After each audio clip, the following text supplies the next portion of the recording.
Good evening, everybody. Welcome to the live show. We do have a special guest this evening. And first, all information presented here is for educational and informational purposes only. It's not intended as financial advice, so always do your due diligence. And let me go ahead and introduce our special guest. His name is Whit Dahmer, and I've known Whit for a little while now. And I'll tell you what Whit's involved with. Whit has created something. It was called Delta Prop Shop, and I was messing around in there, checking it out with Whip before he was making it work. And I'm telling you what, he pays out a lot of money in this thing. And so Whit took this one, the Delta Prop Shop, and he rebranded the entire thing and made it way better. And now it's called Infinite Quant. And I am very interested in what Infinite Quant has to offer now, because I remember when I first talked to Whit, he's a very bright guy.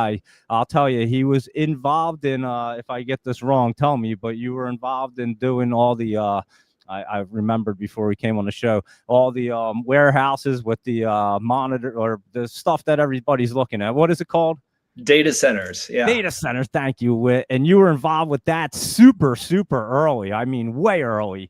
And then all of a sudden you got involved in crypto early, and then kind of combined the two together, guys. And I mean, we're talking super early. This guy was way early to the party.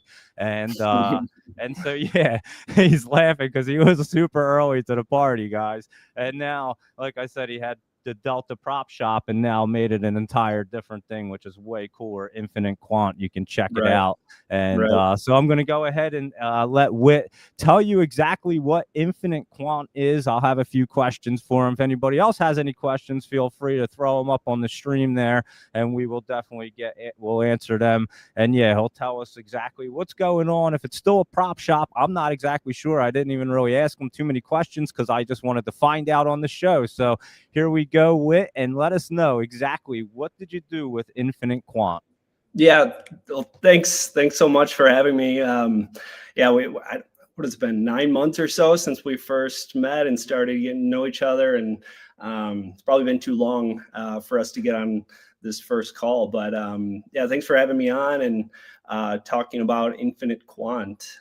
So yeah, just to set the record straight, I've been building data centers and providing compute and crypto mining out of LATAM for like the last it's been almost a decade now. So as you know, there's a huge energy craze for compute, and that's really where our roots are. But we're also a blockchain company, and I think that blockchain is just about as big of a story as AI is, and the potential of blockchain is really incredible when really when you put it in practice, like we have with Infinite Quant. So let me get into it. Infinite Quant is it's more of a trading competition than it is a traditional prop firm. But so what we do is instead of like a prop firm, which would be a fund that would put some capital together and then go out and recruit traders to come in and compete so that the fund can get the signals from those traders, right, and get the intelligence and weed out and cultivate the best traders. We said ourselves and Taushi, who created it originally, we're partners now.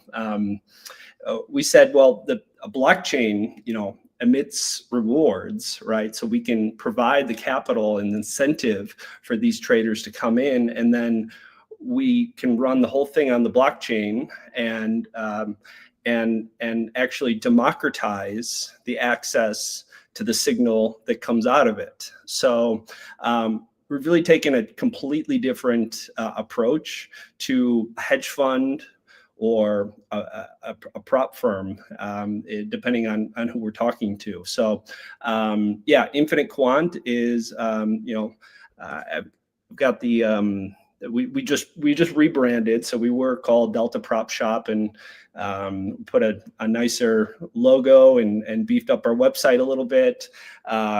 For really the back end, we improved and built out the back end infrastructure to be more scalable so that we can take on hundreds and thousands of traders to compete in this competition. So yeah, it's It's very different, but the rewards, like you said, are very real. So And massive. instead, go ahead. They're massive rewards too. They can be big paydays. I just not to cut you off, but real quick, because you had mentioned it, it runs on that TAO. Is that the coin, or that's what it is? Right. Is that what you were? Yeah. So Tau is the Yeah. token for the protocol, which is called Bitensor. So Bitensor is an AI blockchain. It really has it has a lot of the same features as Bitcoin, where there's like there was no pre-mining or anybody who created this and helped hold all of the early coins. These guys created Bitensor really to democratize and make AI and intelligence that's accessible to everybody, and allow people to come in and essentially in what are called subnets to create their own blockchain or their own project. So our subnet is subnet number 8. And so we get a percentage of all of the tau that's emitted every day. So every minute there's a release of tau into the ecosystem, and so our project gets a percentage of that, and our traders get their share of that based on the merits of their trading skills. So they come in, they are traders. You have to pass a challenge, just like a lot of prop firms. It takes a minimum of 60 days where you're being evaluated, and if you pass, then you start earning emissions from the blockchain. You start getting paid out from the blockchain. So it's a lot of people hear payouts, right? And if you in a traditional firm, you get a simulated account, and then if you trade and make a profit on that simulated account, then you get paid out a percentage of that. Maybe if the fund has the capital to pay you out, and there's a long history of prop firms not being able to pay out that kind of thing. But we actually don't hold any of the capital. We don't have any of the capital. All we did was create the project, and the payouts come from the blockchain. So forget like not getting paid out. It's literally like the crypto phrase, like your keys, your token, right? If you hold the keys,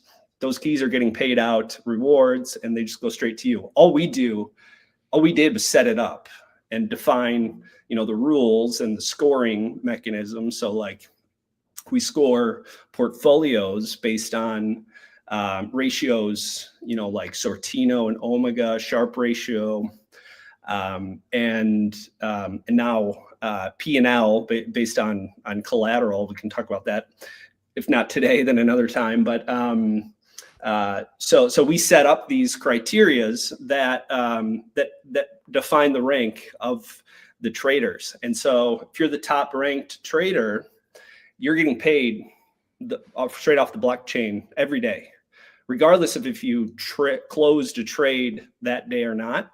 You're getting your percentage of the rewards, and yeah, they're outsized, to say the least. So today our top traders are the top trader this week is going to make something like $40,000. Yeah, and there's another 30 or so traders that are going to get rewards. A little under that 40, yeah, but right. He's getting the most, and we want to the incentivize, so we give the top traders the most, but all the way, there's 40 other guys there that are making good money.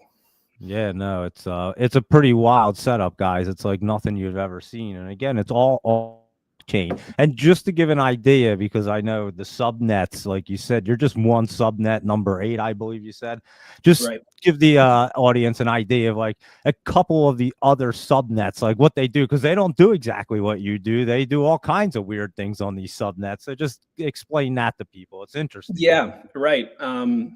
So the subnets have been growing since for the last 2 years, but really a lot faster. The number of subnets they've kind of like they made a change so you could create subnets faster. They would get created. So there's 126 of them, and they're all doing wild stuff. All they're segmented. They're in different categories, but things like it's all human intelligence. So like in our case, it's really a human intelligence. It's quants or traders, hand traders or algorithmic traders. A lot of the guys who are competing on ours, but that's really just like a human that's got skills, right?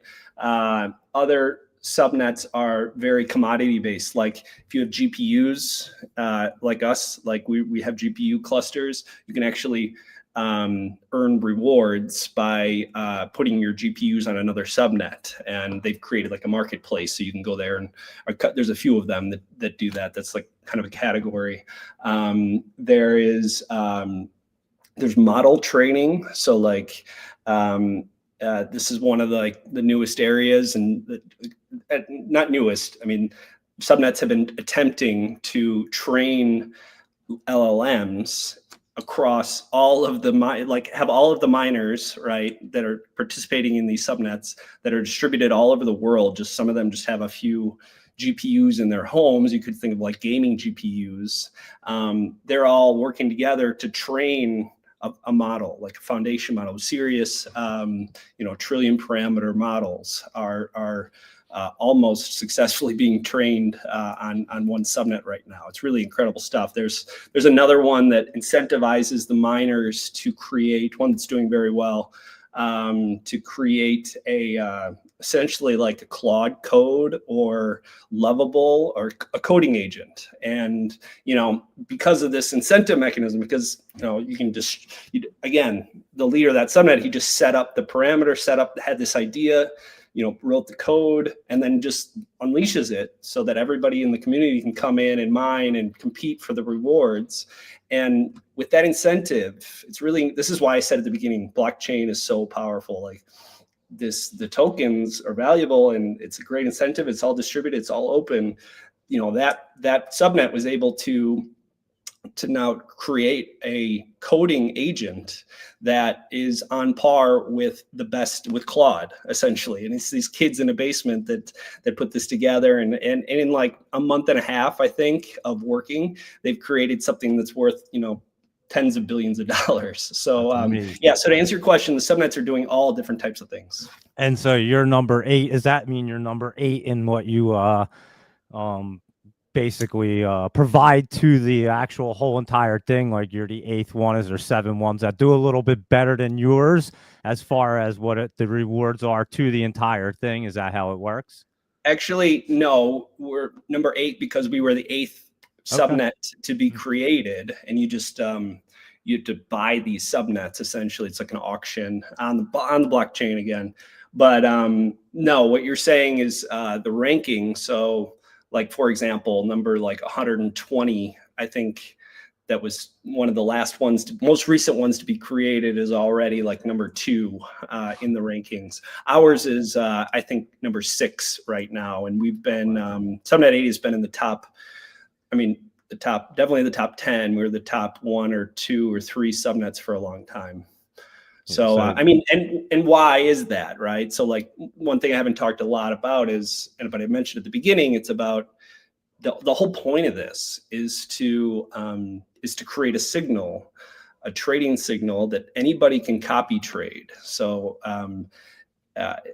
flipping the hedge fund industry on its head, basically gathering the best intelligence through this never-ending competition, because it's a knockout competition, right? So like if you're the worst trader, you're going to get knocked out to make room for the next one to come in. And so it just never stops. The quality of the signal is getting better and better.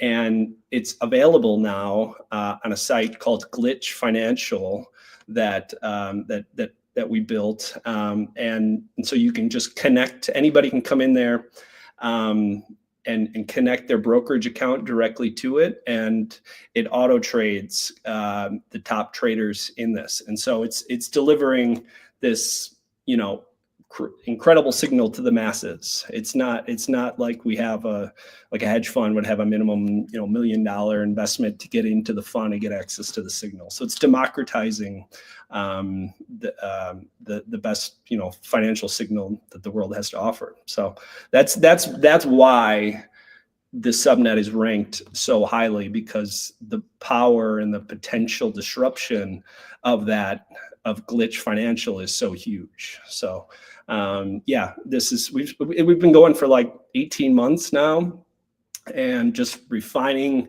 the setup, making the rules and how we run the challenge and the competition better and better, so that we don't have anybody exploiting it and making these rewards for nothing, right? And now, just over the last 3 to 5 months, we've been building out Glitch and now Infinite Quant. So Glitch is like, as I've said, it's how we're just distributing the signal, but Infinite Quant is the front end, where we just want to get more and more traders on board. So that's really why I'm here. I want to invite anybody who's listening to this that's a trader, that trader of the crypto or forex, all spot market. So we're not doing futures or perps, but if you're an algorithmic trader or you trade by hand, just go to infinitequant.app and sign up, and we can get you set up, and you can take a crack at the competition and making these rewards. Do you guys do currencies on there? Laptop Travel's asking. You used to do the Mag 7, I know that. Do you still offer them ones? Right. Yeah. So we do the top 5 cryptos. No, we don't do the Mag 7 currently.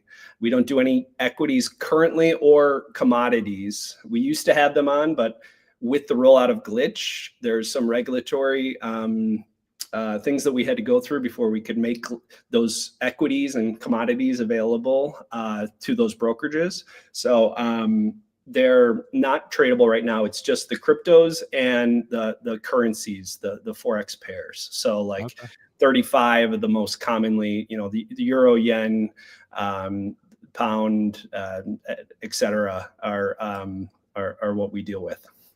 And it's like Bitcoin, Ethereum, Solana, and I forget what the other ones was. It Ripple? Ripple and Doge. Yeah. Dude, yep, there you go. So, yep, we just named them there. Laptop Travel. So 5 that we go over every single night. Let's put it that way. So, yeah, we could honestly, if we teamed up, we would just crush it on that thing. It would be like a little team. Laptop Travel, me, Luis Rodriguez. We would eat that thing alive, even with the currencies and the crypto. And yeah, we might have to do that, guys. Do that, and we can track it, and you can show all the experience along the way. I hope you could top the board, because that's what we're after. We just want the best ones to come in and dominate. Yeah, no, that's the point of it. And I was going to say, obviously, this project's been doing amazing. He was just saying, 120th subnet right there. So there's at least 120 of them, and they've been ranking in the top 5 for a long time, and they're like number 6. And that's why I was asking, because I knew they were up there. I just didn't know if the 8th subnet was the 8th one that you bought, or if that's where you were ranked. And I couldn't think of the word ranked to ask you that question. So it was my great brain injury. But anyway, yeah, so that's what I was trying to think and ask you, but you answered the question perfectly. So thank you. And yeah, you guys are ranked like 6. The project's been doing amazing, guys. I'm telling you, it's like nothing you'd ever seen. And again, it's all on the blockchain. It's just the craziest thing. You're not like looking at actual money. You are, right. But again, it's like all this blockchain and this TAO. It's what, DTAO? Is that what it is now? Didn't they add a little D to it or something? Yeah, so DTAO is it means dynamic TAO, and that was a big change that they made to the protocol back in March of this year. But the token is still TAO. You're earning TAO. You're earning in TAO, and you can you can easily convert it to USDT and off ramp it. I mean, Coinbase, Binance, all the major exchanges offer Tau. It's like a 3.8 billion token, market cap token, which is absurdly small. I mean, it should be easily 10x that. And I think when some of these subnets start hitting, mass market and product market fit, like I mentioned, like Hours Glitch, or Ridges is the name of the coding tool. As soon as, and this is happening, like, I mean, it could be like tomorrow when you see Ridges like all over the press, or Glitch doing, or if like the IOTA, which is the model training, subnet, achieves like a real foundation model. It is able to pre-train a foundation model distributed. These are like enormous value products that these projects are creating. And so like you can think like there's 126 of these. And I'm just naming a few off the top of my head, but all of those could create massive amount of value, and you put all that together, and that's really what Bitensor and Tau should be valued. So I mean, 10, 100x. It's going to be it's an amazing project, and it's only a matter of short amount of time that I think Tau takes off. So are people seeing my screen? Hold on, I'll flip it over right there. There you go. I think they can see your screen right now. What is Tau trading at? I haven't looked at it in a while, actually. Oh, it's a good question, actually. It was up there before, and I remember there was a little run in the market, and I remember the traders were making $347 right now.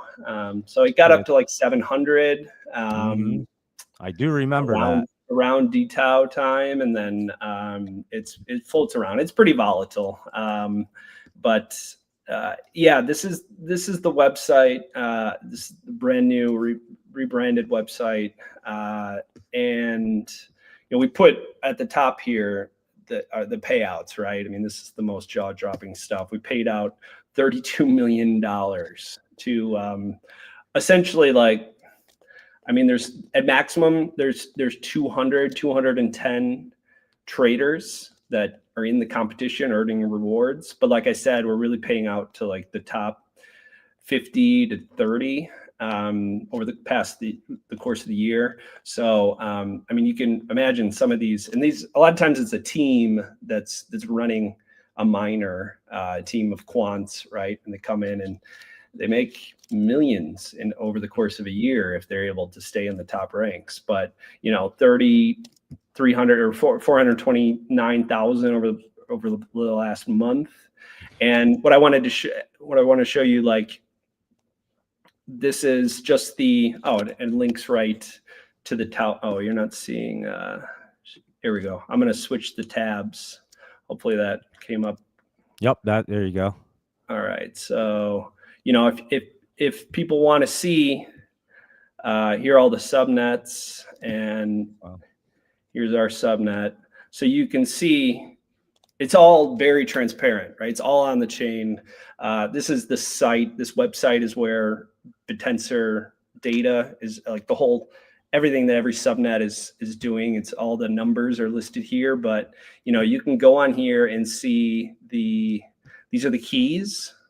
So a lot of times we don't even know who these traders are. Some of them we do. Some of them we have their names and their profiles, and you'll see us post individuals. But for the most part, they're anonymous, and you can see their rewards right here. So you can see daily Tau, 6, 7, 8, 9 Tau being earned every day by these keys. That's $300 and some a pop right there. So right.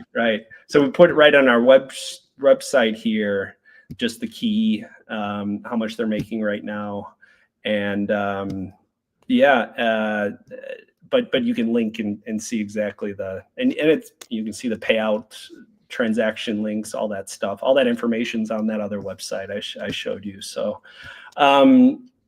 something that we're doing to get more traders in is, I mean, we got a couple of programs. We do tournaments every other week now. So we just do these like fun 5-day training tournaments where we'll give away like $5,000 to the winners, and just so people can get in the door and see, you know, our platform, the trading dashboard, et cetera, get to learn all of this. And then we also have, we're out there scouting talent. And so if you trade, if you want to get in touch with us and just get on a demo account and start trading, and maybe send us any trading history that you have, then we'll fund you. So we'll give you, you know, stipends, and there's collateral now. So there's a whole other component where traders do put up real money, but we'll provide that to you if you're a, you know, aspiring quant or even a professional hedge fund that wants to compete in this. So you just come in here and register. You get an account and get going. So yeah, like I said, the tournament every other week. We're just in the middle finishing up one right now. So then we'll do like a week off where we're just getting people in the door, and then so in 2 weeks from now we'll start up another one. That is so interesting and cool. And your laptop travel, I can almost answer your question, but it is, how many teams or traders are typically paid monthly if you don't rank? Are you still paid? You're basically paid kind of daily, that TAL, depending on where you rank. And so if you even don't make a trade that day, it just depends on where you're ranked. That's where you get paid. And if you're not ranked at the top, like in the top 30 or so, you don't really make as much, but it just kind of trickles down a little bit. But right.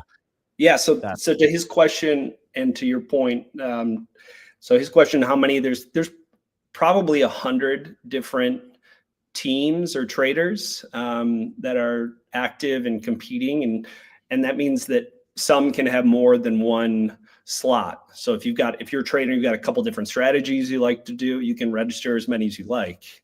You just can't use the same signal across two. You can't take the same trades across two. We do have an algorithm for detecting plagiarism.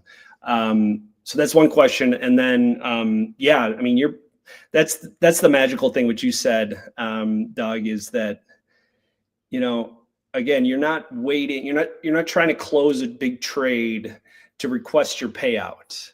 We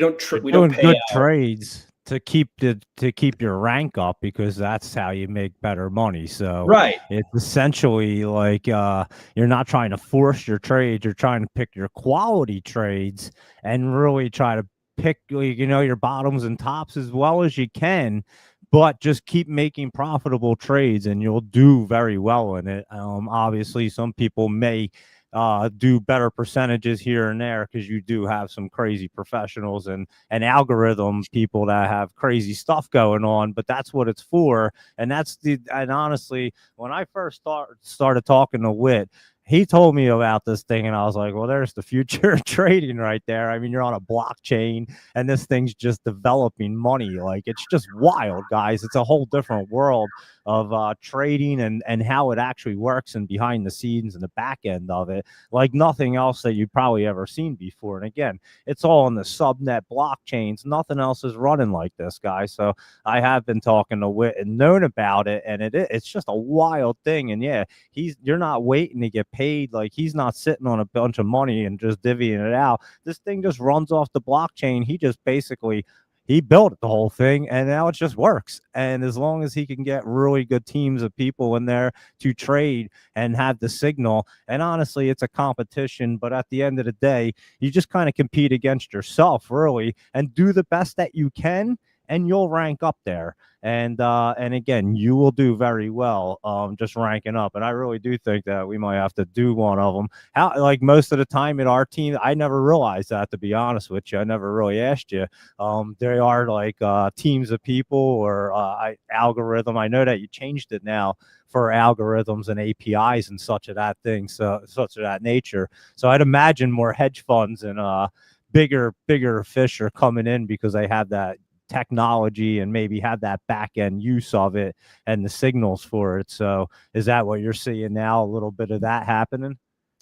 Well, to be honest, we, I've talked to hedge funds about coming on and competing, but it's we're competing with most hedge funds and with all hedge funds, and this is all open source. That's the thing that gets them is, okay, I can come in and compete.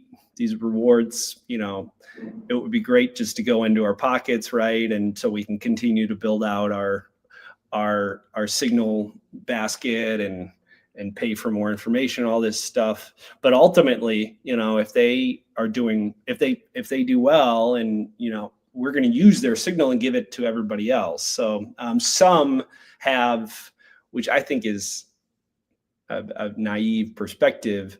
They have this thought that I'm not going to do it because then everybody's going to get access to my trades.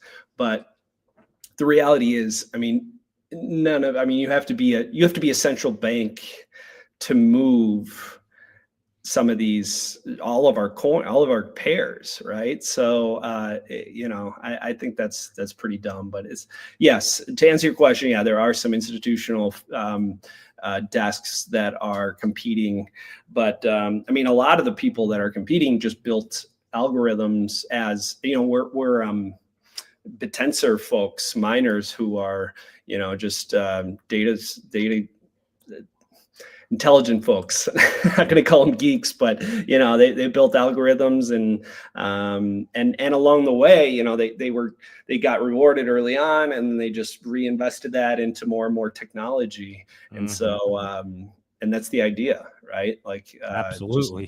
Just, yeah. Yeah, you got to stay ahead of the curve. And AI, guys, you know what I've been saying about everything with AI. I've been talking about it since day one of this show and even before that. And it's the future. I mean, look what's going on right now. Oracle went nutty, and we're in just about a bubble. And Oracle hasn't seen numbers like this since 1999. And guess what there was? A bubble. It's like you can see what was happening. These charts were not going down. And here comes our crypto. It's going to get ripping. You can just see it. The rates go down next Wednesday. We've known that for 2 months that they were coming down. It was just a matter of if they were, and it looks like 0.25. So that's what it looks like. But I think they're just going to keep coming and hitting them with them. Obviously, we have the PPI tomorrow, the CPI, I forget which one was today and tomorrow. I totally forget, but one of them's tomorrow and one was today. But anyway, yeah, the markets are set up. They're going to get ripping. And I know that that towel, that'll get ripping up there as well. I'll check out the chart, as a matter of fact. I haven't looked at it in a little while, so I'll definitely check it out and see what it looks like there.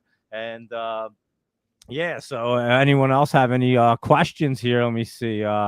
Let me see. Michael Anthony hopped on, but I think he's just talking about something separate. So I'm not sure what he's chiming in about. Usually he chimes in at the end of the show, right as I'm signing off, and asks me to look at a bunch of different stocks. And we love Michael Anthony. He's a great dude. But, yeah, but no, interesting stuff, definitely, guys, and like something you've never seen before. So that's why I definitely wanted to have Whit on the show. I do appreciate you coming on, explaining it all, and I really do like the revamped website and the rebranding and everything. It looks really well done. It looks good, and yeah, definitely laptop travel, Luis Rodriguez. We may have to talk later because I think we could do very well, even though we're more stock guys. But obviously, you guys know I go through the currencies and everything. I was telling you guys that the hogs were going to go up, and it went right up. Just give me these FinViz charts. give me my trend spider charts, and even give me a poly market one, and we're in business, guys. I mean, them things do not lie. You guys know that. So yeah, I definitely know it, and this thing is quite amazing. So anybody that is interested, what is the website again, Wit, so everybody can check it out? InfiniteQuant.app, app.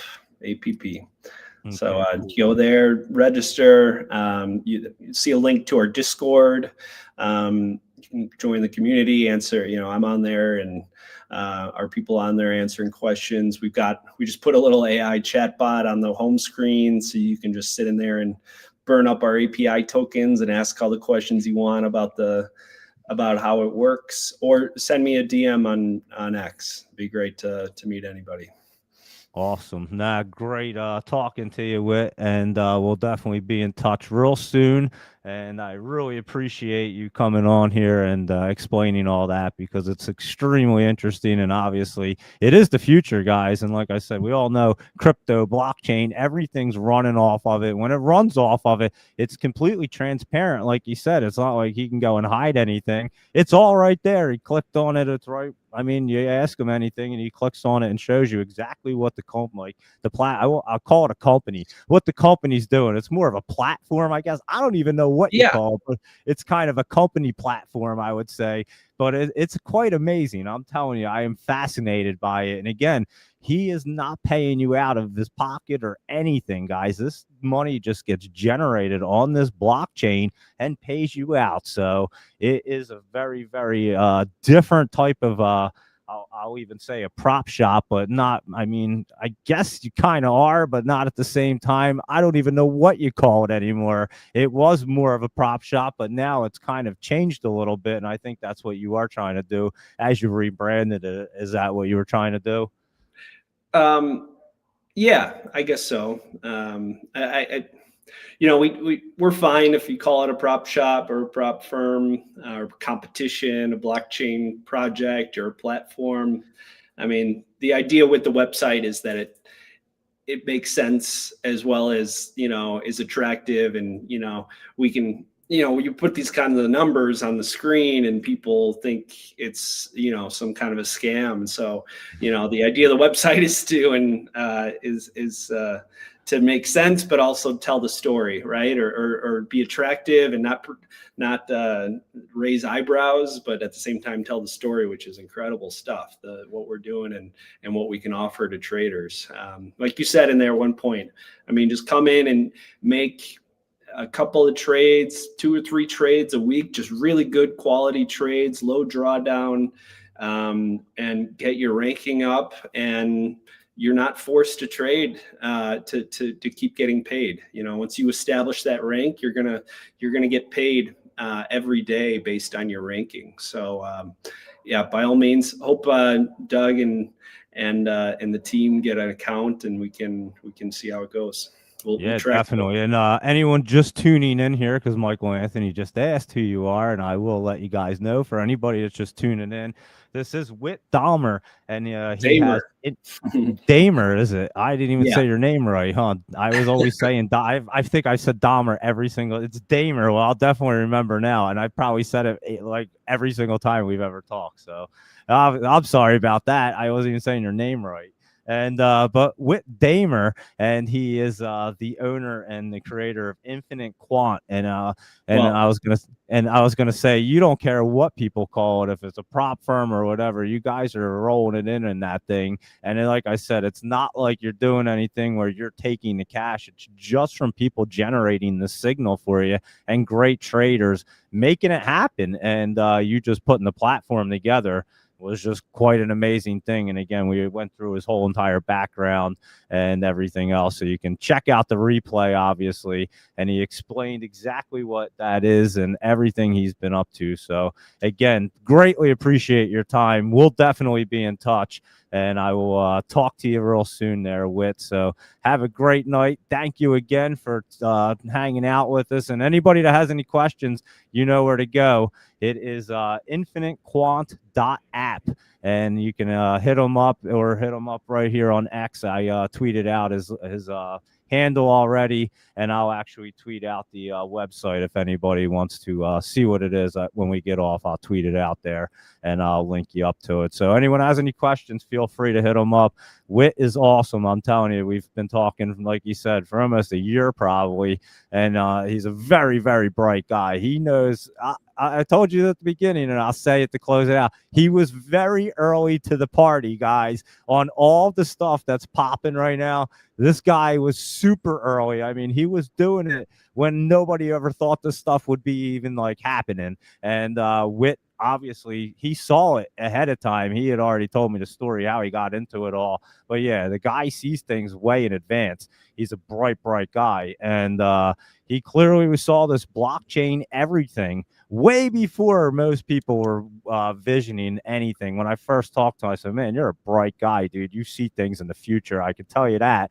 And you're way ahead of the curve. I know that for a fact. So, yeah, Whit, you are a very bright guy. Really appreciate your time. And thank you so much. And we'll have to do this again. So anybody has any questions, feel free to hit up Whit, ask him anything you want to, and go ahead and sign up. And we'll, I think we're going to have to put a little dream team together there and take over the competition. Haven't been in it in a while. So we'll have to get back into it again, Whit. And I appreciate your time. All right. Thanks very much. Have a good evening, everybody. All right. You too. Have a good night. Thanks, and I'll talk to you later. All right. right, everybody. That is Whit, and we appreciate that. I'm going to pop over, and now we'll do our regular live show here. So there you go. I think I know how. There we go. There we are, everybody. And I'll put that down there so we can see. And that was awesome to have Whit on there, guys, because I'm telling you, this guy, like I was just saying, you want to talk about early to the party, guys. I mean, this guy was so early to the party, it wasn't even crazy.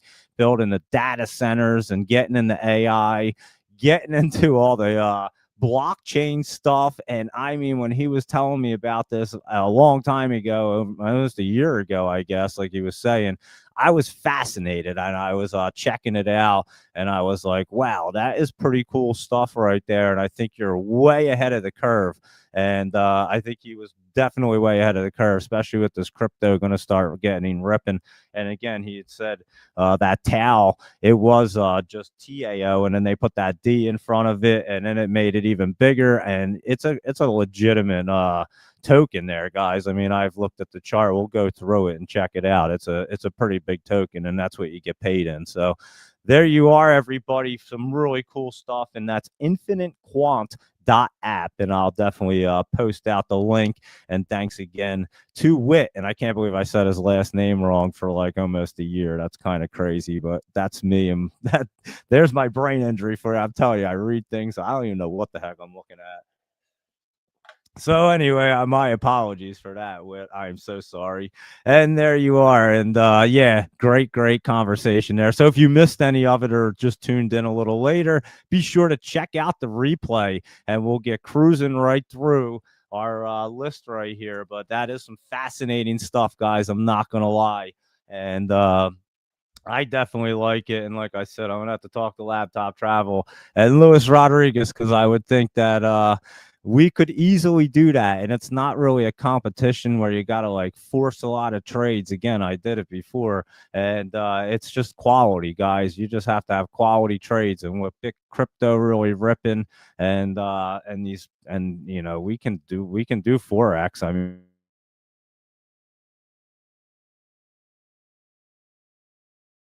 what that was. But anyway,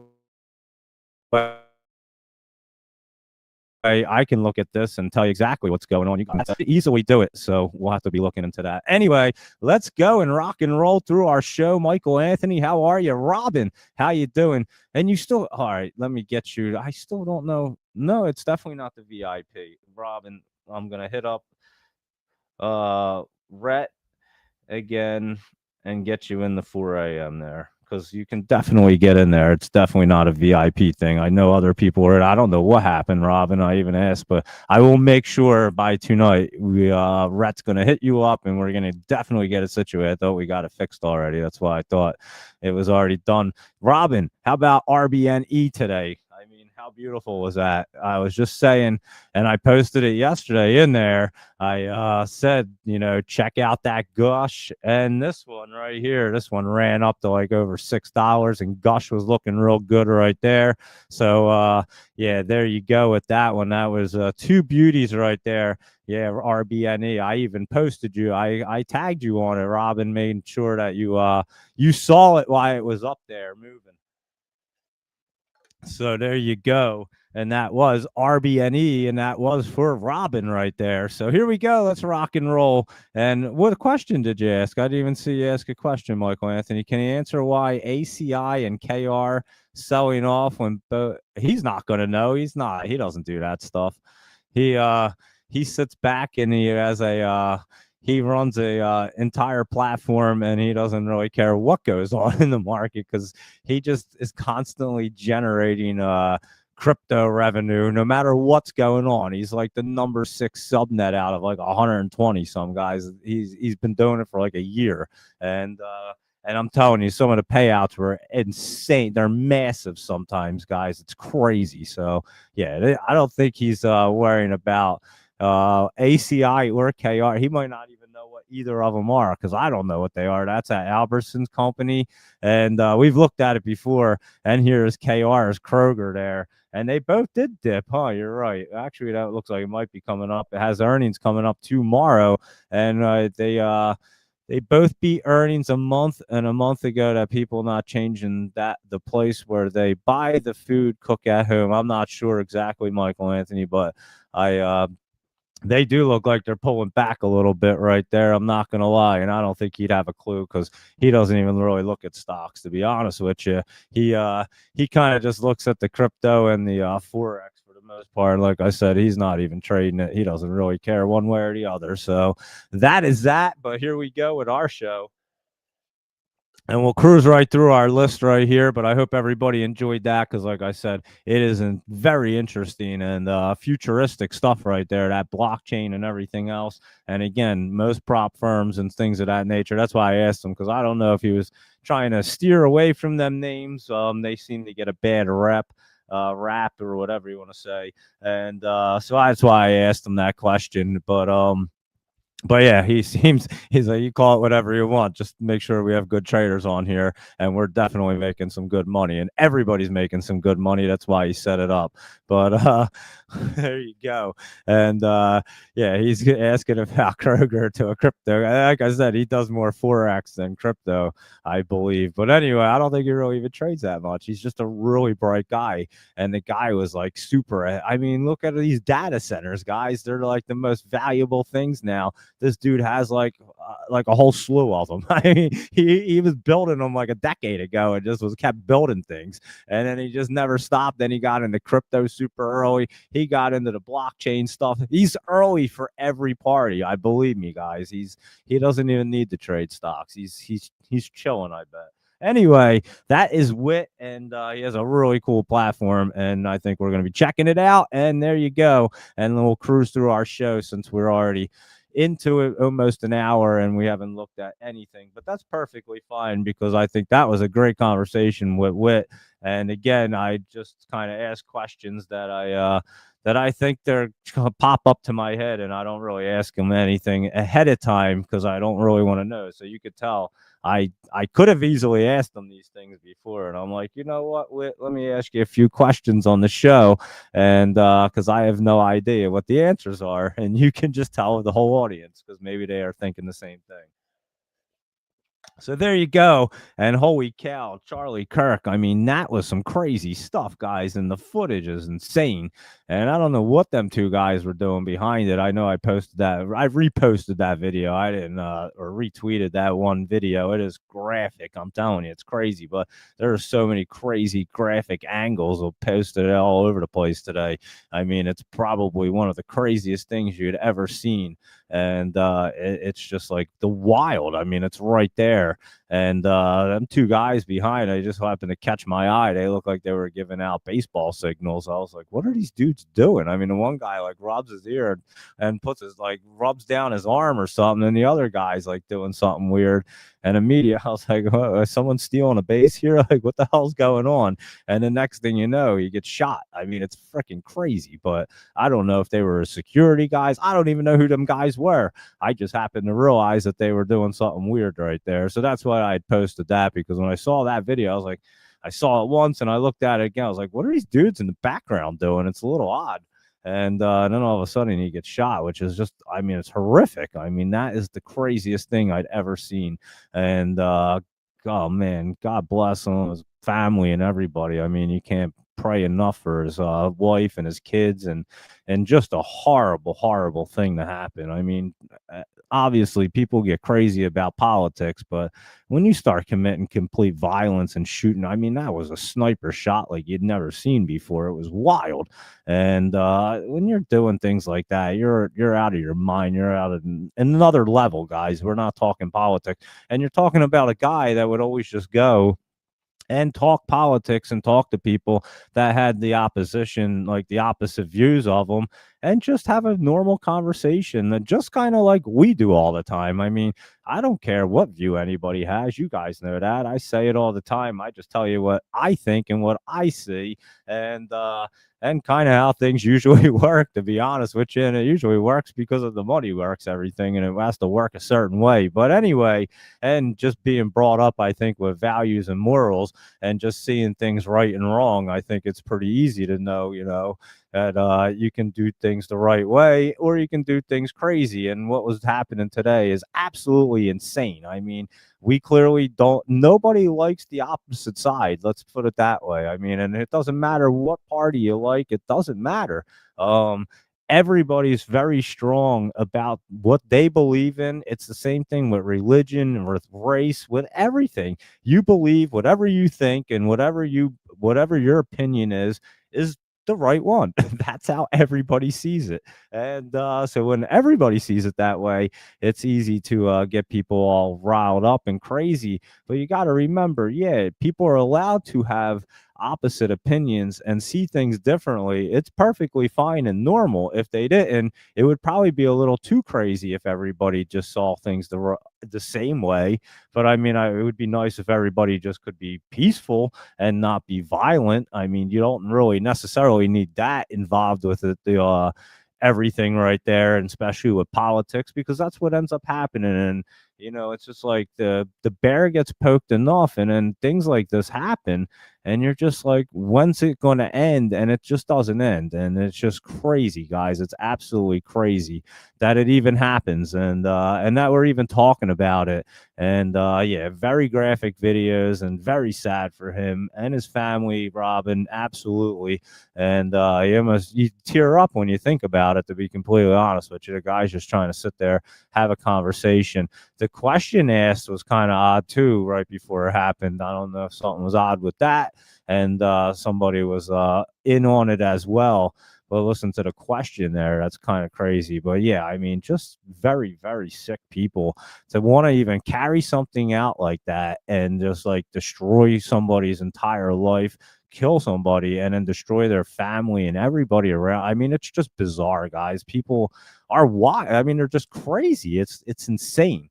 And so yeah, that happened today, and I think everybody heard about that, and obviously saw a bunch of crazy, crazy fun. I think it's a day that people won't really forget either, and we see in the internet so damn crazy. But I don't think you've ever seen footage like that quick and that gruesome at every angle, and it was pretty gruesome for sure. And obviously, the Trump assassination attempt everybody saw was live on TV, but clearly turned his head in something, of a miracle. I mean, this was just a crazy, just a shot in the hand. I mean, it's just insane, guys. It's crazy that somebody would even sit there and scope somebody out like that. That's what's really crazy. And for no reason, just because they're sitting there talking about whatever they're talking about. And you're right. Martin Luther King was killed for a very similar reason, and it's still going on, guys. That's the crazy part. That you still see this happening today, and nobody in their right minds can say, "Yo, can we just not nobody like everybody can't say in their right minds, hey, can you can have a difference, but we don't need to have violence." I mean, it's kind of crazy to end somebody's life over just because you have a different opinion. So that's all I have to say about that. But yeah, just some very gruesome videos. And like I said, I don't think and remember tomorrow's 9/11, guys. So now it's 9/10, and Charlie Kirk and obviously was assassinated, and the footage is everywhere in every angle, and it's something that you probably won't forget. And then tomorrow's 9/11. So just some crazy stuff right there. And then, yeah, I was thinking the same thing, Luis Rodriguez, and you're saying it better than I would have. So I will say what you said. Even sicker when certain people rejoice on social media. It is. It's crazy. And people like praising the shooter. I mean, again, I don't care what side you're on. It doesn't really matter. Nobody should be losing their lives in politics or anything like this. So unless you're like in the military and you're unfortunately a police officer get caught up in like a shootout, that's your job. This is not part of politics, is violence, guys. It's crazy. And it's become like a norm. And not only that, it's become like a norm. The school shooting, we start school and now they shoot up schools like it's totally normal. There's a school shooting in Colorado today, and a student apparently shot up a classroom, and it's just bizarre. Like, why isn't there armed security in every single classroom? I don't care what it costs, what it takes. Make it mandated that we have security in every single classroom. I mean, why aren't these kids protected when we drop them off at school? Each school should have like two or three like trained ex-military, retired military guys, retired police officers.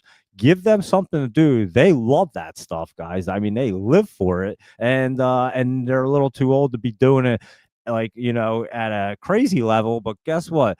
Someone walks on that school ground, these dudes will they'll blast them away like they're not even there. I know. I tell you, my buddy would be perfect for it. I mean, this guy, he was the top of the Marines. I mean, he was up there. And yeah, this guy, you wouldn't make it 10 steps. He would blast your head off. Like you wouldn't even know where he came from. He's like McGuy. It's crazy. He would just come out of the woods and slay you, and you'd be like, what just happened? And that's what we need, and this stuff would stop. So I would say yeah, that needs to happen too. We need armed security in every single classroom, whether it's private school, Catholic school, even the university. It doesn't matter. You just have to have these armed security. People are just crazy anymore, and they can't be going on school grounds and shooting up schools. And I think today might have been a student, and that's a little harder to stop, but it can be stopped. And yeah, these guys, they'll stop it. Trust me.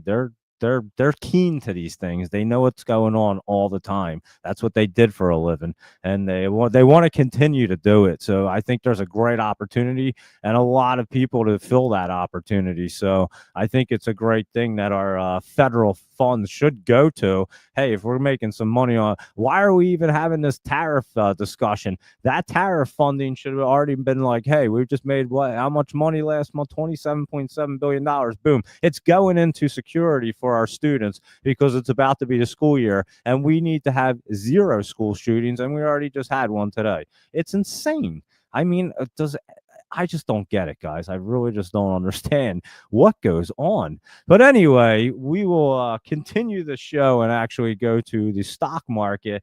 We started with obviously our buddy Witt, and now we're running over to the news. And unfortunately, Charlie Kirk gets assassinated today. I mean, it was yeah, he had crazy security, lots of ex-military. The killer, he did. He was up on higher ground, and it was a crazy situation. And I'm not saying, I don't even know if they would have stopped that one. They just have to. I don't even know, what do. You almost can't go out and do anything anymore, like these universities or anywheres where these people can actually get in like an area, and they can scope you out because clearly they can hit you from a good 100 yards with no problem. My buddy's dad's a sharpshooter. He can hit a dime from over 500 yards away. He's an NRA instructor. He shoots. I mean, he's like a professional shooter. He shoots in competitions and wins like first place. I think he won the state competition, as a matter of fact, like a week or two ago. I'm pretty sure I just saw that picture. And yeah, but he can hit like a dime, size of a dime from 500 yards, guys. I mean, some of these guys are insane. And so yeah, you got people that are crazy like that can really do some complete damage. And yeah, I know he does have a lot, and that's what I was saying. I don't know if them guys behind them that were doing them weird gestures were security. The one guy looked like a security, the other guy looked like an older guy. I don't know who he was, but yeah, just horrific, horrific, horrific. And a vest wouldn't even have helped right there. He got him right in like the jugular. I mean, it was it was a kill shot. I mean, clearly it was a perfectly. This guy knew what he was doing. He was a shooter. Trust me. I can shoot, and this guy knew how to shoot. Had him lined up, let's put it that way, and he wasn't missing that shot. It's crazy. But anyway, unfortunately, yeah, you almost can't stop thinking about it because again, the footage is so horrific, and I mean, it's just a horrific crime. A nice guy, he seemed like a really, really good person to everybody, and yeah, like I said, he just would have genuine conversations with people that opposed his view and wanted to see exactly why you opposed it and wanted to see your side and let you know what his side was. And that's well it's supposed to work. And yeah, he gets shot. It's crazy, guys. It's nutty. But here we go. We're gonna go through our show now and see what's going on with next. And that was cruising. Remember, I was talking about this thing, and it's looking pretty good. It is curling up right there. It could be the next runner. What's going on? Let's claim that back. I guess it's out in the trading shed since I was out there for a while. And there you go. You can see this thing running up looking pretty good right there for NXTT and ORIS. This is trying to get cruising along right here. So keep an eye on this one. It's been setting up. It came out of the basement finally, and now you're getting on that 20 right there. So you might want to keep that on watch for tomorrow as well, ORIS. And even Raya right here, looking a little bit better. It looks like it bottomed out there yesterday. And again, they did have the NASDAQ delisting notice. So I guess they're requesting a hearing, and we'll find out about that. It'll probably pop up when they get that news.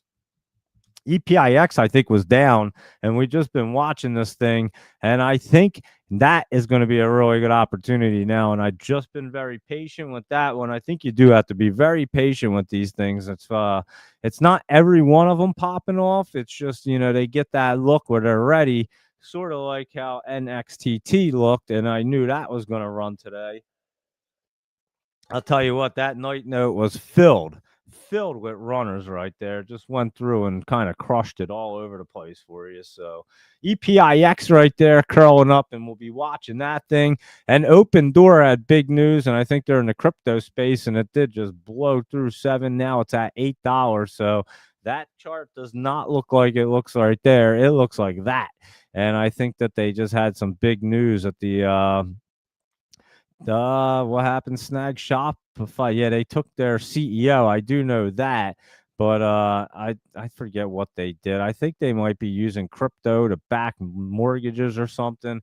I don't know exactly, that, but I do know they named a new CEO as well. So there you go for Open Door Technologies, and we were all over that at 50 cents, and now you're in the eights right now. I thought that boy was pulling back the other day, and they're going to embrace AI technology is what they're going to do right there. So, yeah, I thought that bad boy was pulling back, and little did I know it was getting ready to go flying. So it definitely tricked me, that good Open Door. QMCO was up today again. They did have earnings, right? Yeah, it was today. I thought so. I don't even know if they were good or bad. It's red right there, and the thing popped up. It went down in the after hours, so I guess it was bad. Because there you go with your earnings, and then it pulled back right there. Oh wow, it came down to 682, and now it's at 725. So it did jump up to 920 right there and pull back. So there you go with QMCO at the moment. And let's look at the other ones. RGTI right here was pulling back a hair. It ran up yesterday. QUBT right here was pulling back as well. And that is also getting set up in QBTS's D wave. And another one pulled back slightly, but still looks good right there. QTUM is the Defiance, and this one seems to keep wanting to run up there. IONQ, a little bit of pullback. And that Z space right here had to run up there, and look at it popping out of the basement. When we were talking about it, that looked like it bottomed out there yesterday, and you might get cruising again. It did come out of the basement before and went back in, but 20's coming down pretty good. Your 50's coming down pretty good. I think you could get cruising right here for Z space, and that is a computer hardware one. So we'll definitely be keeping our eye on that. And UNH did have a little healthy pullback. It's still in the top right there. Could easily bounce up some more. And Oscar had a little bit of pullback right there. As you can see, it tried to get into the top, pull back a little bit. ABTC was running up early this morning. It was over 9. And then it did pull back there. I did see that pulling back. And there you go. Those Trump companies, they were probably selling that off on that spike. And let's see what else is going on. Pew is running up. They were putting it in the Pew because that was running up today and is looking good for PEW. I know we had mentioned this one the other day saying it was getting set up. And there you go with PEW looking pretty good for the other Trump company. NCPL right here was up a little bit. We were talking about that. And this PSQH thing.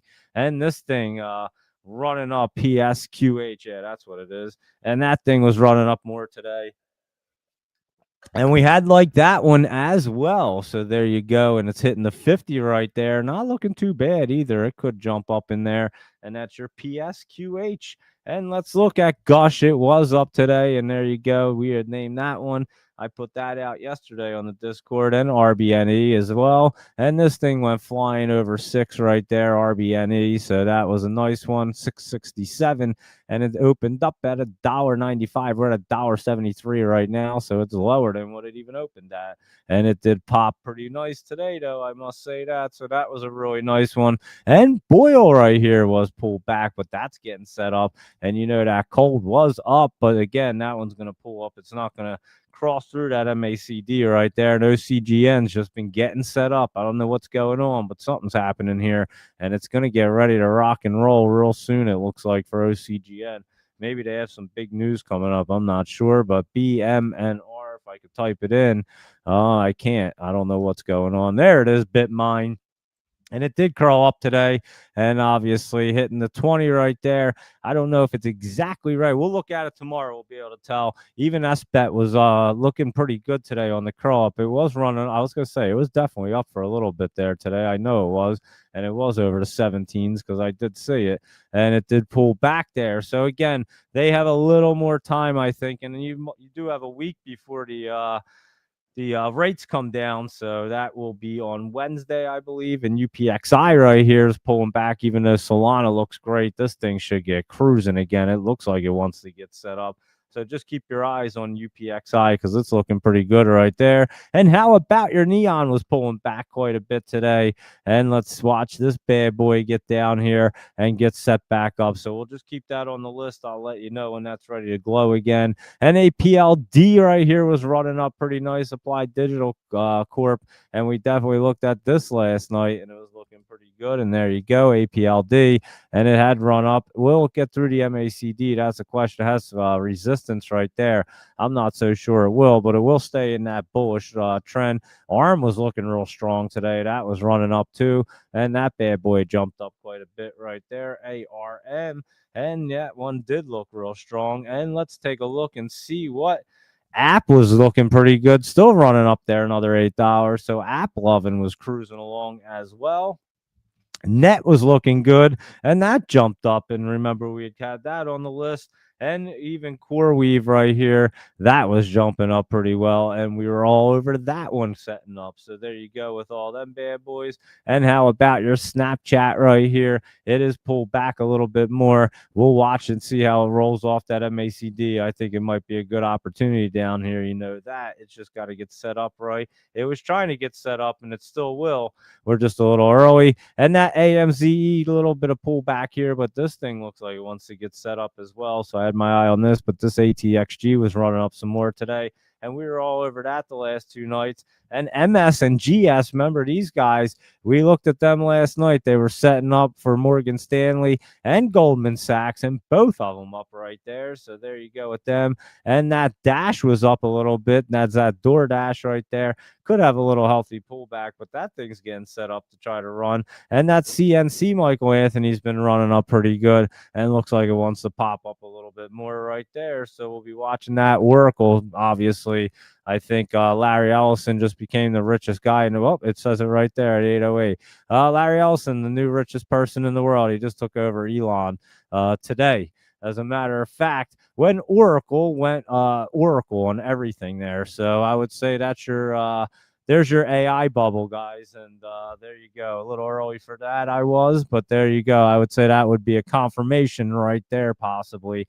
As the last time it did this, it was a 1999 bubble right there, guys. So there you go. And we were definitely early talking about a bubble. And BITF, Bitfarms, Doge Mama 9 was liking this, and it did pop up some more. So there you go, Doge Mama 9.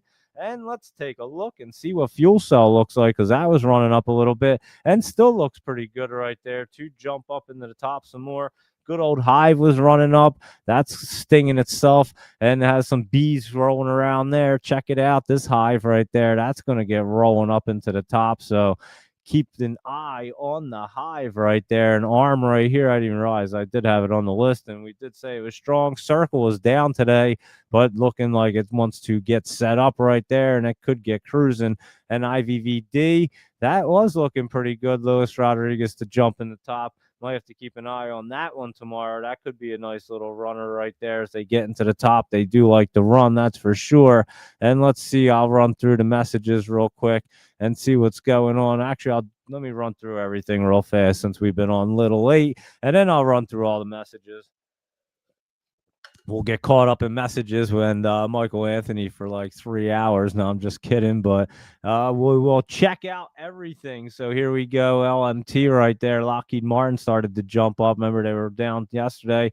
And there's Huntington Ingalls right there. And that one's running up a little bit. So there you go with them. Defen right here was up, and that thing looks pretty bullish and looks pretty good to try to get up there. So we'll take a look. Keep them on our list right there. Let me go ahead and check out. Oh, yeah, I forgot about these ones over here that just went absolutely nutty. JBDI right here. This one went crazy this morning, and we talked about it last night. ASST, we also mentioned this last night, and it did go crazy this morning. How about that CUPR? We put that on the list last night, and that went crazy for you. And of course, wearable devices was on your laptop travel list right there, and that one went berserk today. So there you go with a few that we had. I guess 4 of them probably all ran over 100%. Wearable devices like over 400%, and then it's up even more in the after hours. I think it went up to like 10 something. It was crazy. So yeah, just huge runners right there, and we were giving them out last night. So here we go and see what's going on. I think that's an IBIYA, it looks like. And let's see, that does look like it would be curling up right there, hitting the 50. We'll keep an eye on that one. It did spike up today, not too bad. So we'd have to look at that. HUBC right here is up today. I did see that one running up, and that looks like it could keep some momentum right there. So keep that on your list tomorrow. And how about JDZG is like Jayed? Yeah, Jayed something. It's a China company right there. And these China companies have been running up there, and that's in that nice channel trying to get crawled up. So that one may get set up this week. LZMH right here in a good spot right there. Down a little bit, but that looks like a little healthy pullback. So definitely, that one definitely keep on the list. LZMH. And that's another China one right there. And now about SKK Holdings right here, engineering construction in Singapore. And let's see, it is up a penny. That one looks like it wants to run up a little bit tomorrow. And how about our SNES right here? And I know Ben was talking to the CEO of Sinez Tech recently. Was that today or yesterday? I don't even remember, guys. Holy cow, getting up early is a killer. If you try to get up at 4 every morning and trade these things, wow, you're exhausted by Wednesday. And I don't even know what it's going on here. Anyway, Sinez Tech right here, a little bit of pullback. This thing loves to pull back and then get ripping there. So I'll definitely be watching Sinez Tech tomorrow, see what it wants to do there. And SONN was running up yesterday, and it had a little bit of run up there yet today as well, and looks pretty good, I would say. That one could continue its way up as well. So put a mark next to that. And TJRX, I think that says. No, I can't even read. Is it? Oh, it's TIRX. I know that one. We do this one. Tie-in, whatever it is, the China one, Tawan, I don't even know. Roxang. I couldn't even say that if I had to, guys, so I won't even try. But it did come out of the basement there. It has recently reverse split 1 for 5, so not really too diluted. And it does look pretty good at running up there. So you keep an eye on that one. And We Buy is another China one. This is like the China list right here, I would say.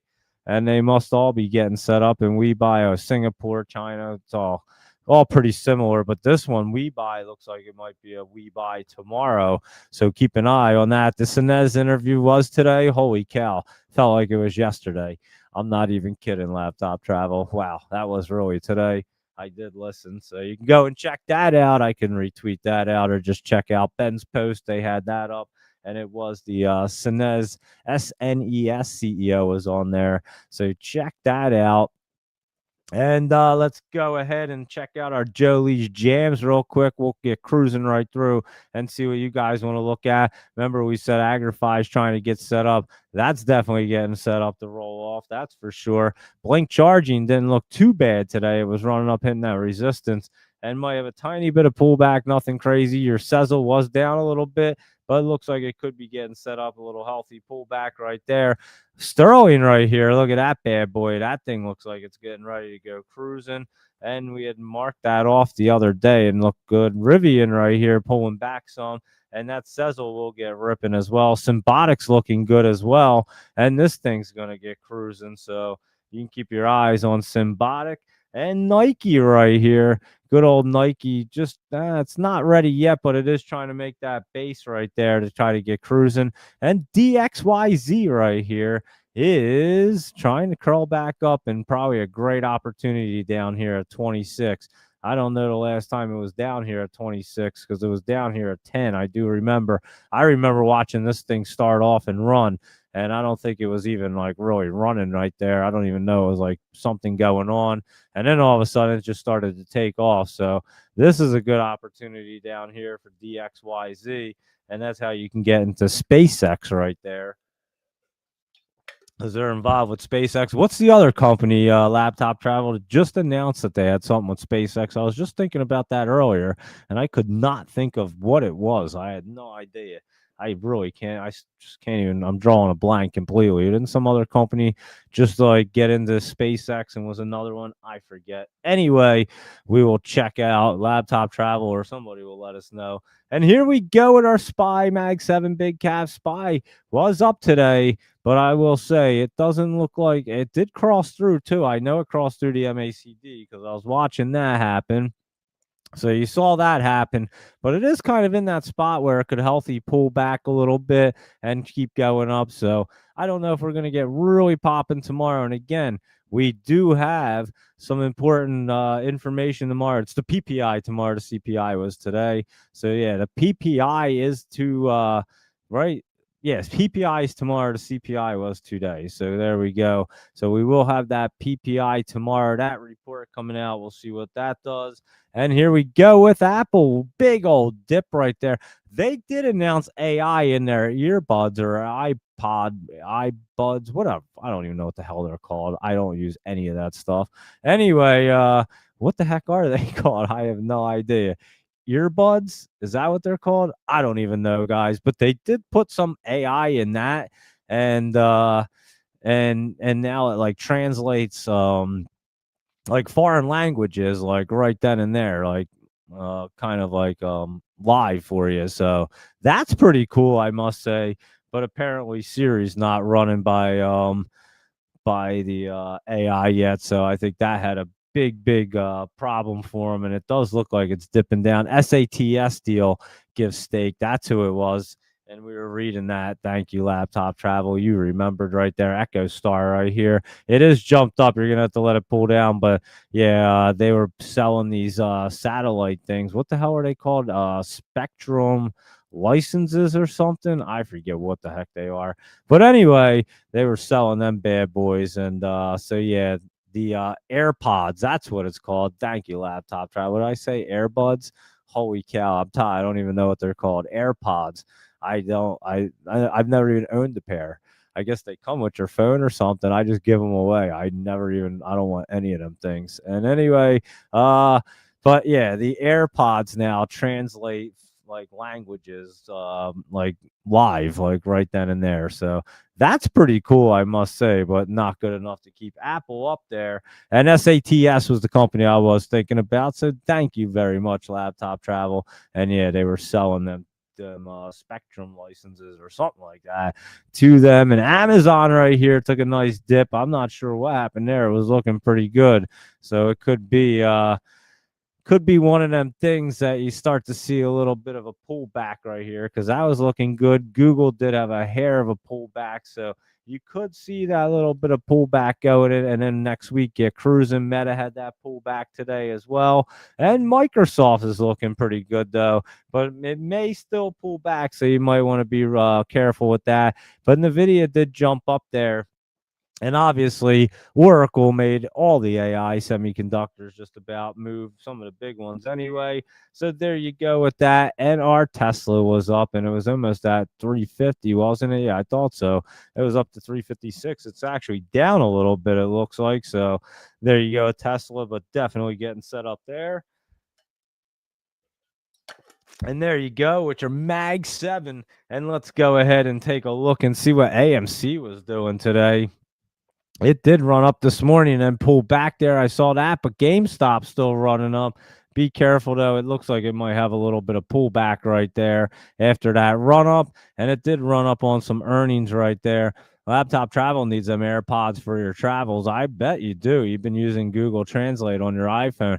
No, that thing's awesome. And if I was you and traveling around like that, Laptop Travel, that's probably going to be an amazing piece of technology for you because just imagine how many fights are going to happen now when people are talking shit about somebody. They don't realize they have AirPods in that can translate it, and someone's going to get punched right in their face. Watch, it's crazy, but I don't wear them, so I won't even know if anyone's talking about me. But I bet that will be pretty cool. Laptop Travel, sitting there walking around, you can listen to everybody's conversations, and they think they're hiding it from you.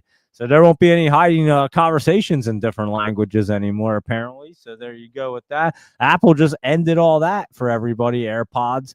And so, yeah, pretty interesting right there. But GameStop pulled back. Chewy pulled back too quite a bit. Look at that big dip down on the earnings. I don't know what happened to them. They were looking good. And Unity dipped back. So like I said, we might be seeing a little bit of pullback here. Netflix even pulled back, and that had been looking really good.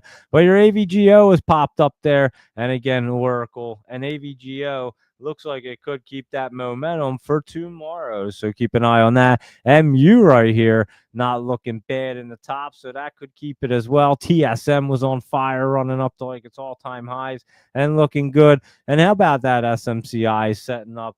Looking pretty decent there. AMD's jumped up a little bit, and it still has to crawl through. I don't know if it's ready yet, but it's going to get set up right there for AMD, so you could get it at a better price. And QCOM is not looking bad right there for QCOM.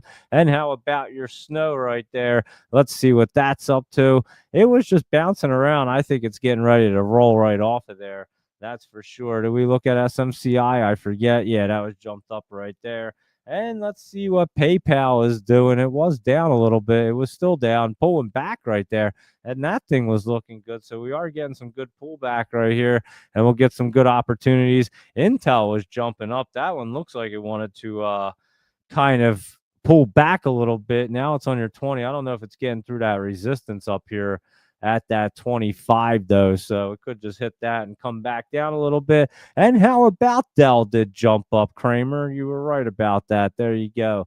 But it is still setting up here and not exactly sure. Actually, it isn't looking bad now for Dell. So we will have to keep an eye on that Dell as it's going to get curled up right there. So that one could look big, pretty good. SMCI still looks pretty good too. So that one's going to run up as well. So they're both going to start cruising there. How about your IBM was down a little bit, but it's staying in that channel just to get set up right there. And your Palantir was running up here and looks like it wants to run up some more. Sophie right here had a little bit of pullback. I would expect that to bounce, but today it looked like it wanted to pull back some more. So could have a little healthy pullback on Sophie. It was looking good. Marriott right there hitting some resistance, and they are getting set up. All these crypto ones. Riot's still running up right there. Remember, we were talking about it looking pretty good, and I would say it sure did. And how about your Clean Spark right here, CLSK? And that's in the channel, not looking bad right there. MicroStrategy has been pulling back right here. It does appear to be getting set up. It's just waiting for that 20 to jump up on it. So next week, I would say when that rate change, when that rate cut right there happens, these things are going to get rocking and rolling, guys. So be prepared. And Robinhood right here, a little bit of pullback. And let's see what our Coinbase is doing. It was pulling back after it ran up a little yesterday. It spiked up this morning, and that bull is just down a little bit. And again, it looks like it wants them to pull back a little bit. How about Virgin Galactic SPCE just getting set up? But it will be a good one relatively soon. Boeing was down. I did see that, and it is pulling back some. So we might have some good pullback here. DJT was getting really set up right there, just bouncing around, nothing too crazy. And Fun was getting set up, and that also kind of pulled back. It did run up, I think, a little. Yeah, I thought it did run up there for PHUN, but then did pull back. And McDonald's was pulling back pretty well. And there you go, dipping down. And how about your Disney? That also pulled back. It was looking way better, and now it's obviously pulling back, as you can see. And your Oxy right there was up, and we were talking about these guys running an Exxon Mobil and your oil and gas right there. So there you go, guys, with your SPY Big Caps Mag 7 and everybody else. And let's go through our messages and see what's going on. And then we'll try to find out what's going to be popping tomorrow, and then we'll call it a night. And if you missed the beginning of the show, we did have Wit on here, and Wit does have it's called well, I was going to say the old name. It was Delta Prop Shop is what it used to be, and they obviously rebranded it and made it something really cool, and now it's called Infinite Quant. So check that out as well. And if you missed the beginning of the show, that is that's what we were talking about there for the first, I guess, 40 minutes or so, but very interesting stuff, I must say. And it's definitely the future, all this blockchain stuff and crypto. It's wild. This guy was in super, super early. I'm telling you, it's so crazy how early this guy was. And he seems to be pretty early on everything, it seems like. So anyway, here we go. And let's take a look and see what's going on. Jamie and that Jim Cramer said tonight a slowdown in market that people are cutting back in what they buy. So that is what Michael Anthony was saying. And let's see what's going on here. JBDI, that was a beautiful right there. And that WLDS, that wearable devices, and EDHL Everbright, that was cruising along as well. And there you go, the blockchain stuff. Laptop Travel said he'd love for I don't want to say it's wrong. His name wrong. I always say Dahmer. It's Damer. He love for Damer, and that's how the blockchain moves forward. So there you go. And Robin said he was in that JBDI and AEHL, the Antelope, this morning at 4 a.m. They were big winners. Beautiful there. There you go, Robin. Yeah, at 4 a.m. It's crazy. I'm telling you guys, it's wild right there. What goes on? And let's see what else is happening here. And we talked about ACI and Kroger. Not sure what's going on with them. And we'll figure that out for you, Robin, why you can't message in the 4 a.m. Warriors group chat. Oh, you know what? You can't message them. Okay. I thought you weren't getting messages. I only think that I don't think anyone can really message in them except I'll have to look. You might be right. It could be the VIP for you to message. I thought you weren't getting any of the messages. I just read it and probably read it the same way every time and just can't comprehend anything. But anyway, I'll hit you up, Robin, and make sure I we'll figure that out for you. But yeah, I think it's just set up that like laptop travel and myself. I don't even know. Let me look for real quick. Who else posts in there? I'm not even sure. I have to look real quick. Hold on. Give me 1 second here. Oh, there are. Who's maybe they do have. I don't know. Wait, is that Ben? That's definitely not Ben. Yeah, I'm not sure to be honest. I always really realized that laptop travel was posted in there. I'll have to find out for you there, Robin. Let me definitely find out about that. I thought you weren't getting them, but now I see what you're saying. You weren't being able to message in there, so I'll definitely figure that one out and let you know about that for sure. And let's see. He botched his name also. Wit. Yeah, I killed his I killed his name there every time, I'm telling you. And poor guy comes on my show, I can't even say his name. He also asked him at the beginning, like, your name's Wit, right? That's how you say it. And so yeah, it's and again, I have like the craziest Jersey accent. I go to like Pat's or Geno's, and I'm like, "Whiz Wit." That's how I'm ordering my cheesesteak, guys. So I don't, my accent's crazy how I say things. So, but he is awesome. I'll tell you that. Whit Damer. He's just, I'm telling you, he's a bright, bright guy. He's super smart. Like I said, he was building data centers like a decade ago, but nobody probably thought that they were going to be used for anything. And right now, it's like the biggest thing ever. So you can only imagine he's doing all right. So anyway, there you go. And open was up. And let's see what's going on. And you were saying you can still follow the trade. So yeah, I'll ask about that, Robin. My bad. I wasn't even following the question right. And again, I don't what am I ever looking at? I have not telling you, my wife and my daughter, they just laugh now. They've realized that like my reading comprehension is just so bad that and it's nothing, it wasn't like this my whole life.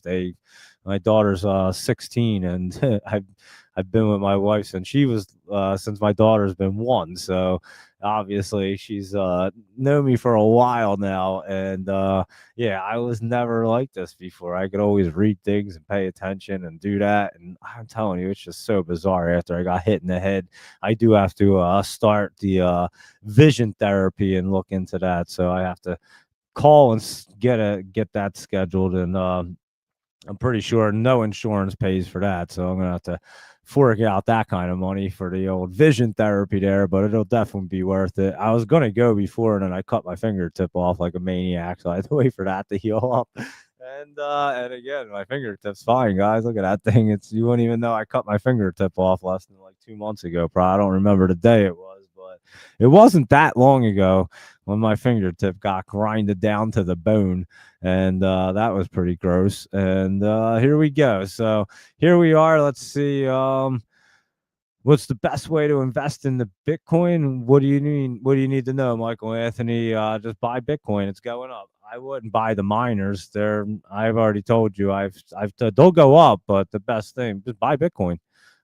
It's going up. Look at all these crypto treasuries and stuff. They're not buying it because they all think it's going down. Let's put it that way. So there you go. And let's see. Is he trading at all or what?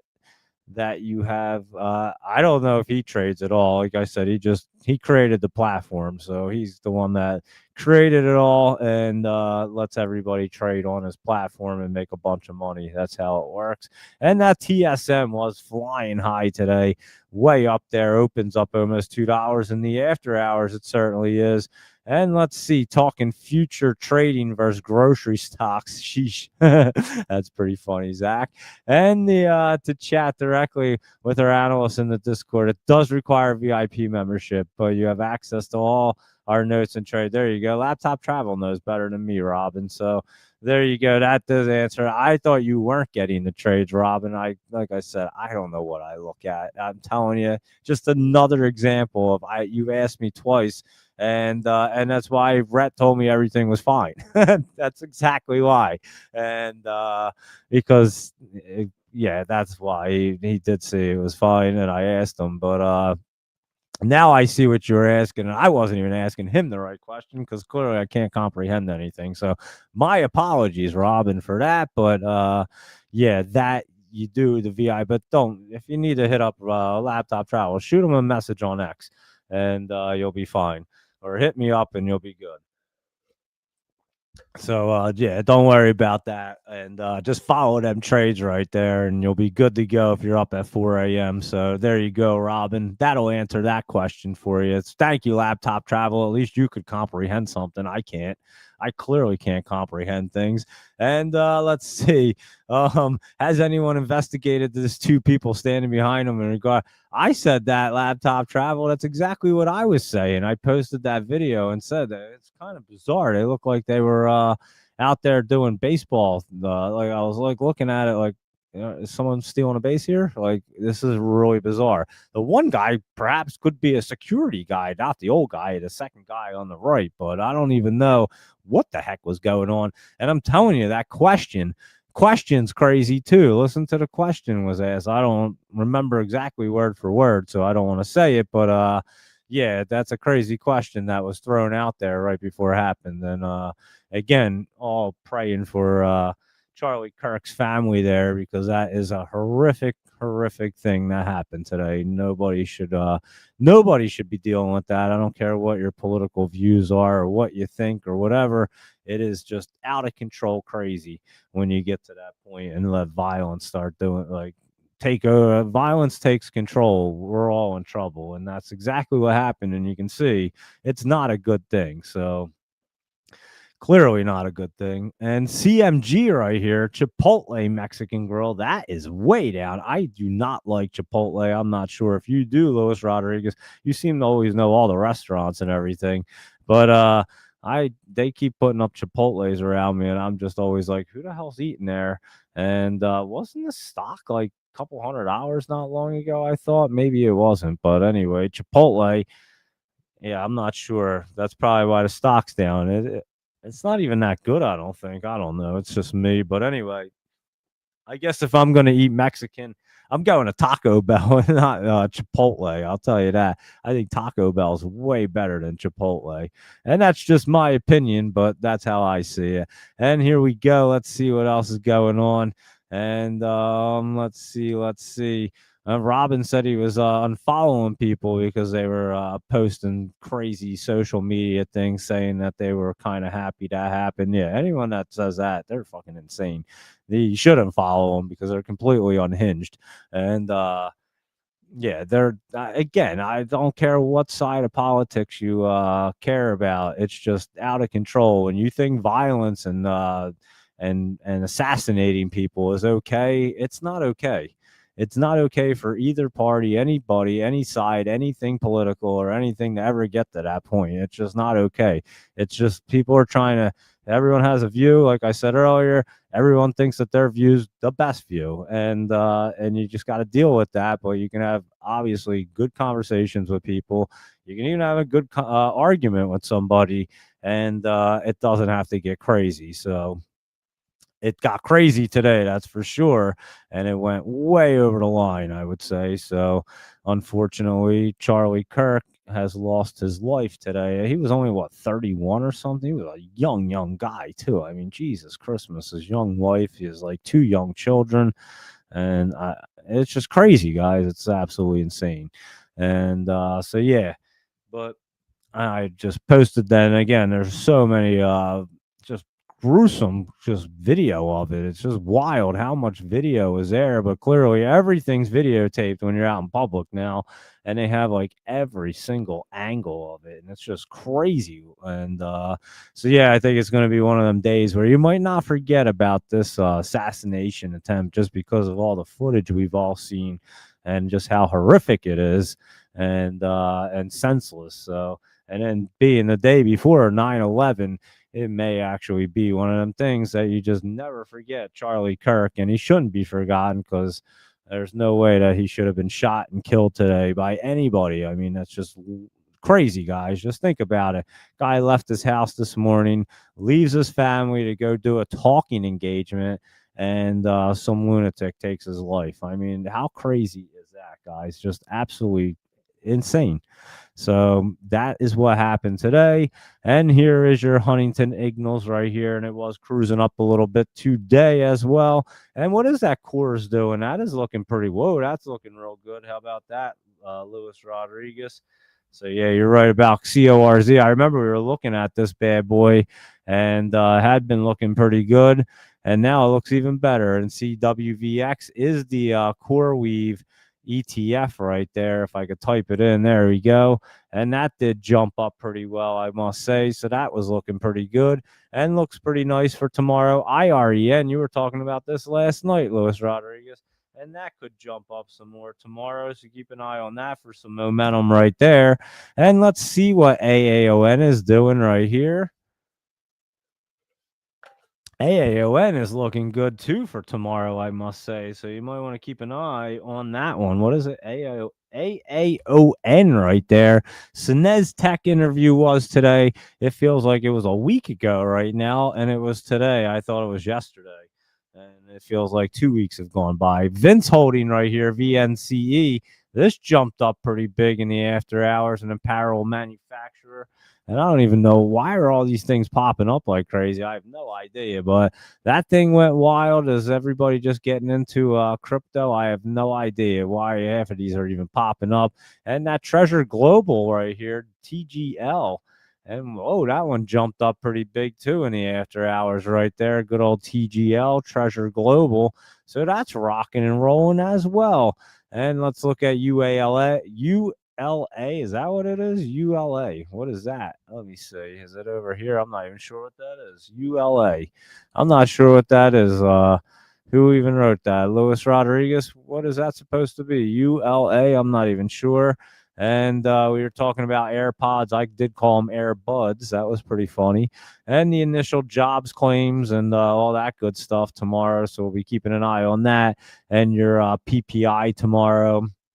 And let's see what else. PSQH, we looked at that. VNCE make a profit, and does it always dip after earnings? I'm not sure if it always dips after earnings.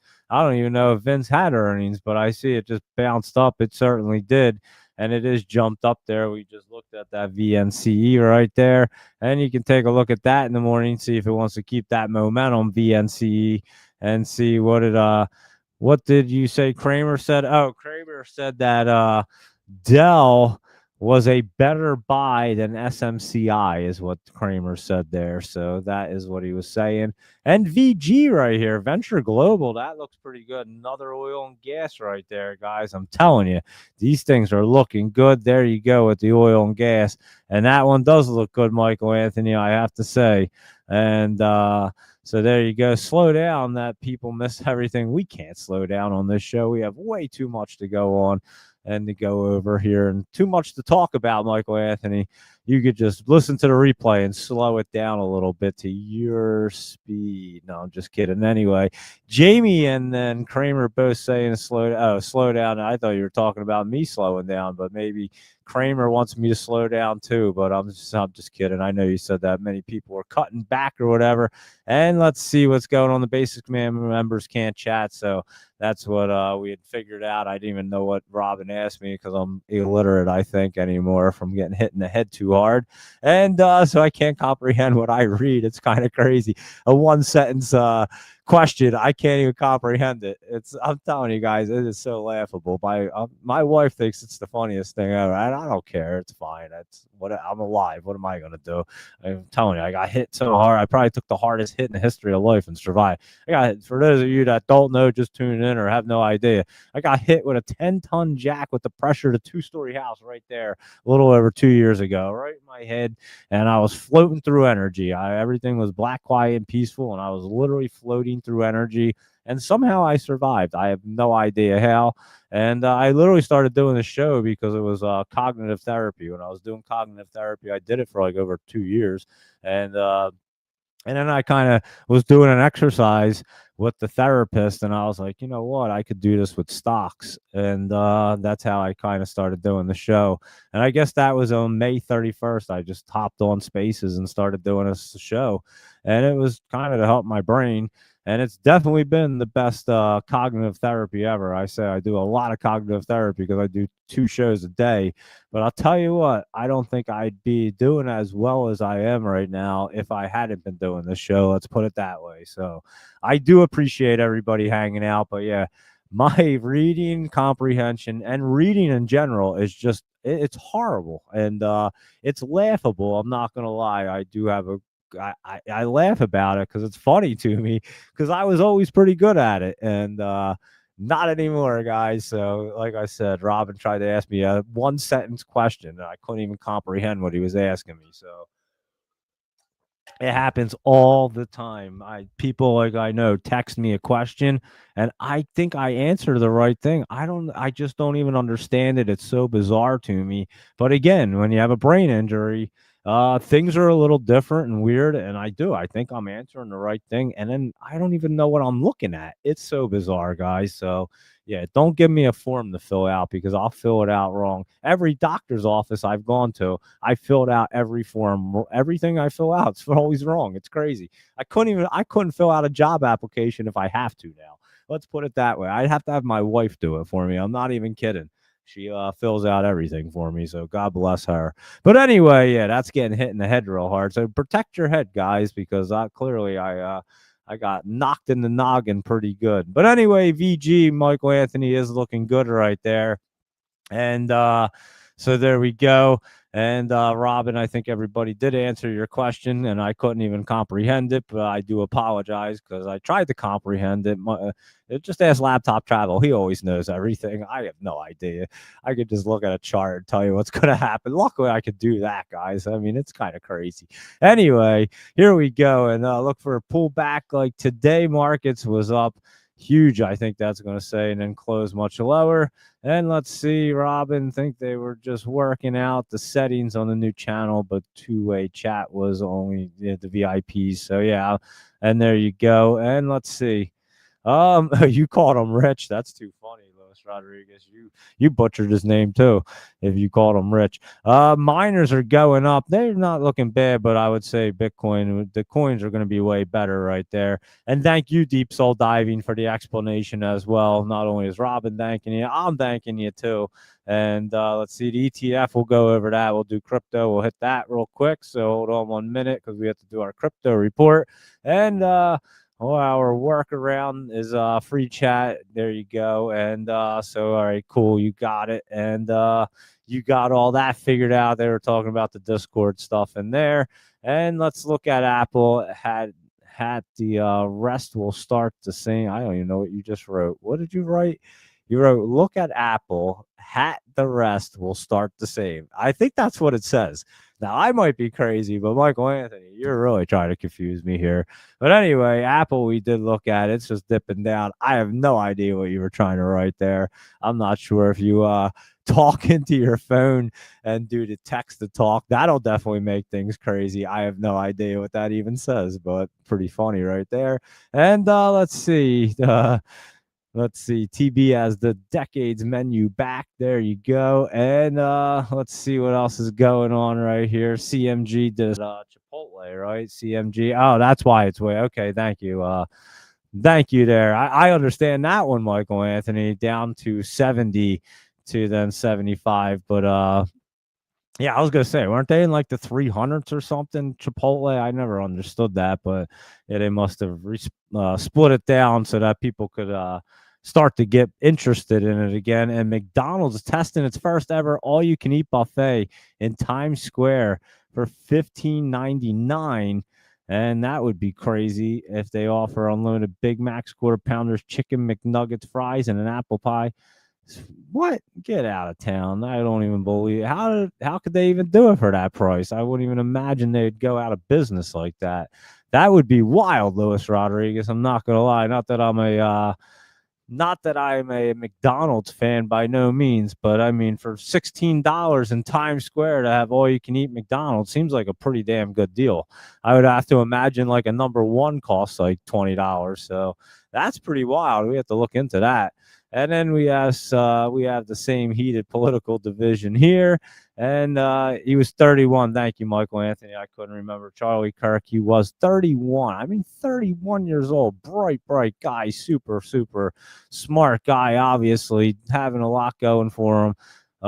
Young family, just, doing his thing, just trying to, push ahead and just do the right things, and is assassinated. It was crazy. It's really crazy.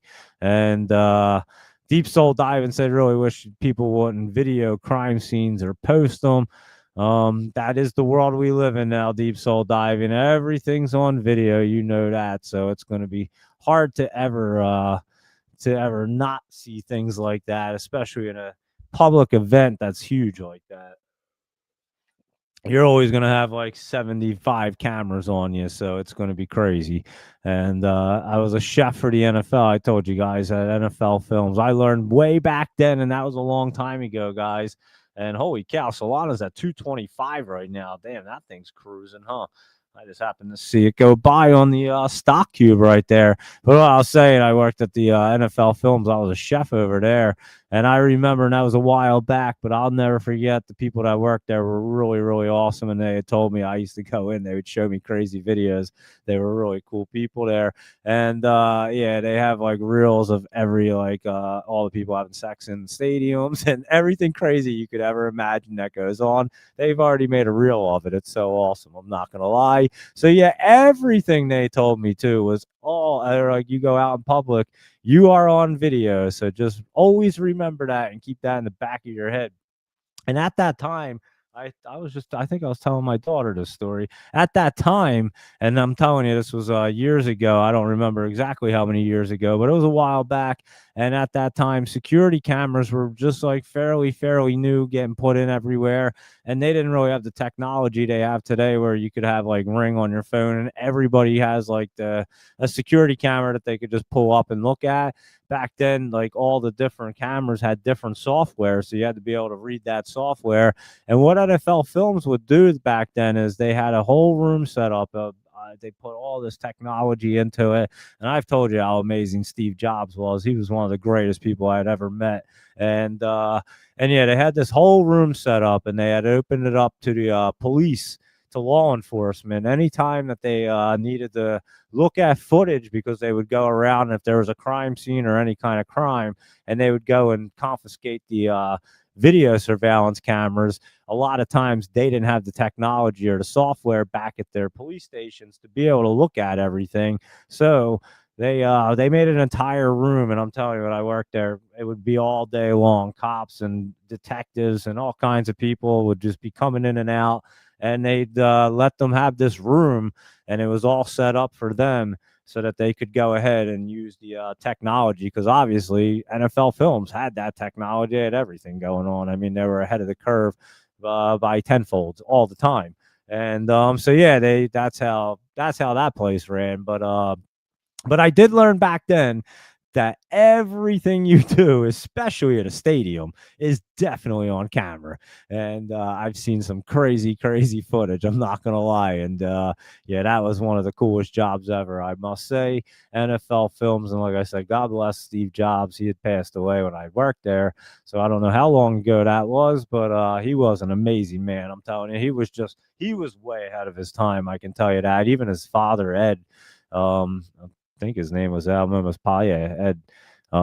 He was super, super nice guy. He'd walk in, he'd remember like everybody's name. Most people had worked there for like 25, 30 plus years. It was crazy. And their offices were really cool. They looked like dorm rooms and stuff. It was a really cool place, really awesome atmosphere. And I used to be a chef, and I cooked for all the talent, like Warren Sapp back then, Phil Simms. And so yeah, whenever Warren Sapp was doing all the shows and Dancing with the Stars, that's when that all was. I remember he would hop off a red eye off a plane and hop in there, and I was his personal chef, as a matter of fact, for Sapp and all them guys. And yeah, he would eat like a monster. I won't even tell you what the guy used to eat, but he would eat like a monster. I mean, he's a big guy. JB, he ate like a beast too, I'll tell you that. I remember his dietitian, when they told us what we had to make him for lunch, I was like, how does this dietitian have a job? He would eat Oh my God, it was crazy. Buffalo burgers is what he would have. And buffalo meat is really good. And yeah, I'm telling you, we would have all kinds of crazy stuff in there for these guys, and they were awesome. Phil Simms was really cool, and I think I even talked about it. Sterling Sharp, not what's his brother's name? Shannon Sharp, but Sterling Sharp, he's the man. I'm telling you, he is the nicest guy, one of the coolest people you could ever meet. I promise you. He was super, super, super nice. Every time you ever see him, he would just be so, so nice to everybody. And I mean everybody. He treated everybody super nice. He would take us out golfing and stuff. And yeah, he was just incredible. Just a really down to earth guy.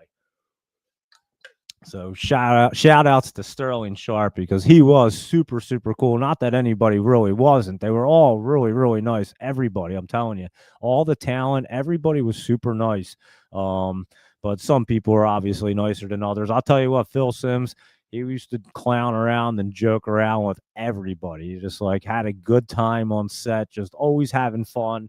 He was a really good guy. They were all really super nice. Like I said, they treated everybody really well, and it was just a great atmosphere there. But anyway, that was NFL Films, and like I said, they told me there you are definitely on camera. And then when I would see all these cops coming in and doing all their footage and stuff, I'm like, yeah, you're definitely on camera because these guys come around the clock like clockwork. It would be all day and night, and they'd be coming in with footage and looking at it and doing their things. And I was like, damn, there's a lot of shit being recorded here. So, and again, that was a while ago. Anyway, here we go. AGMH did pop, and then it did drop. We were talking about that one, as a matter of fact, right there. It did jump up and then dip down there. And let's see, halts kept so many from being able to sell. Yeah, there's a bunch of things getting halted. The markets are getting crazy right now. And why don't we look at the E on the chart on Finviz? Gives the amount of earnings and the amount of beat, and then D for the dividend. Yeah, I know that that's what they are. I just don't even know what it even says. But I'll look at one for you. Hold on. What the earnings recently? I mean, they all did because they all just had earning seasons. But I don't even know what's it say. It reported 1.57, and then it estimated that, so it beat the earnings right there. So that was a surprise, a little beat. And then the revenue, so that's the EPS, and that's the revenue. It reported 94.036 billion. It estimated that, so it beat that, and then there you go. So I do know that that's what we look at, but again, it just all means nothing to me, to be honest with you, Michael Anthony. That's why I don't even waste my time, because none of that stuff means anything to me, and these don't really mean much either. Like 25 cents a share, and I told you I have a bunch of Pepsi. I own a ton of Pepsi right here, and I forget what their dividend pay. I couldn't even tell you. What is it? $1.42. I thought it was over a dollar. I don't even remember, but I own a bunch of it. I know I get a good dividend check for it, but it's not that crazy. I ain't retiring off of it, but I do get a pretty cool check. And so, yeah, I mean, I understand them. But anyway, there you go with that. And what about Trump's tariffs going to hit the markets in a month? And people see pain, I guess, pain selling, panic selling. That's what you're saying, panic selling. And there you go. And we love you, Laptop Travel and PBP. What is that? PBP right here. We're on PEP. Now we need PBP. Invesco S&P 500 buy right ETF. I don't even know what that is, but it looks pretty good right there. I must say, might have a little pullback. I'm not even sure what that is. Oh, PBPB. You want me to add something? PBPB. There we go. Potbelly Corp. What are they up to? And let's see, it was jumping up today. I don't know. It's a restaurant right there. I'm telling you, you do know all the restaurants. PB. I was a chef. I don't know any of them. I don't. I know a lot of them, but I don't know Potbelly. PBPB right there. Did it jump? Oh, it did. I was looking for the thing. It's jumped up to 1696. Is that what it said? No. It was jumped up today. I don't know. I'd have to look at this one tomorrow, honestly, there, Luis Rodriguez. It looked like it jumped up pretty well today, but I can't really tell what's going on there between the two charts. I have no idea what is that. That's it right there. I don't even know. Where is it down here? Oh, yeah. Okay. It's right here. I got you now. Yeah, that should be pretty good. That gapped up there, so I see what you're doing here. I didn't even see that little spot there. It was just like invisible to me. I couldn't. I was like, that. There's no way that's at 16, and the candles right here. I'm just. It was confusing, but I got it now. I figured it out finally. First day looking at charts, guys. I got it figured out. I think we know what we're doing now. Here we go. PBPB. We found the candle. Look at that thing. I mean, that's a crazy little look right there. But anyway, that is popped up there. Probably will do a little more pot belly popping tomorrow, possibly in the morning. And markets at these levels will start selling off again. So get ready. I think we might see a little pullback, but it's going to get cruising. And honestly, you might only see pullback until next week, to be completely honest with you, because then you're going to have the rates come down and things are going to get rocking and rolling. And Trump has a Rolodex in his back pocket, so he can always just pull out like, oh, yeah, we're talking to China, and then the markets go nutty. And so, yeah, that always happens. And so, yeah, there you go with that. And I believe, yeah, I think that a lot of the companies will do the same, pull back a little bit. Inflation hurting CMG, the food prices, I agree with that as well. That had to raise prices, that people stop buying. I won't disagree. I've said that inflation is way too high, Michael Anthony. That needs to get needs to be under control right there. I've said that before as well, so I won't disagree with that.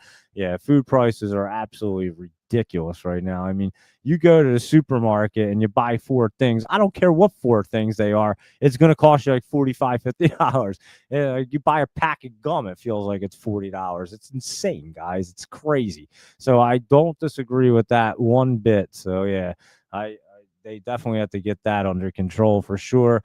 CBRL, Cracker Barrel, what are they up to besides dipping down after that dummy had to change back the logo? Can you imagine that? The Cracker Barrel halts remodels after logo backlash and lackluster tests. So, yeah, that's crazy right there.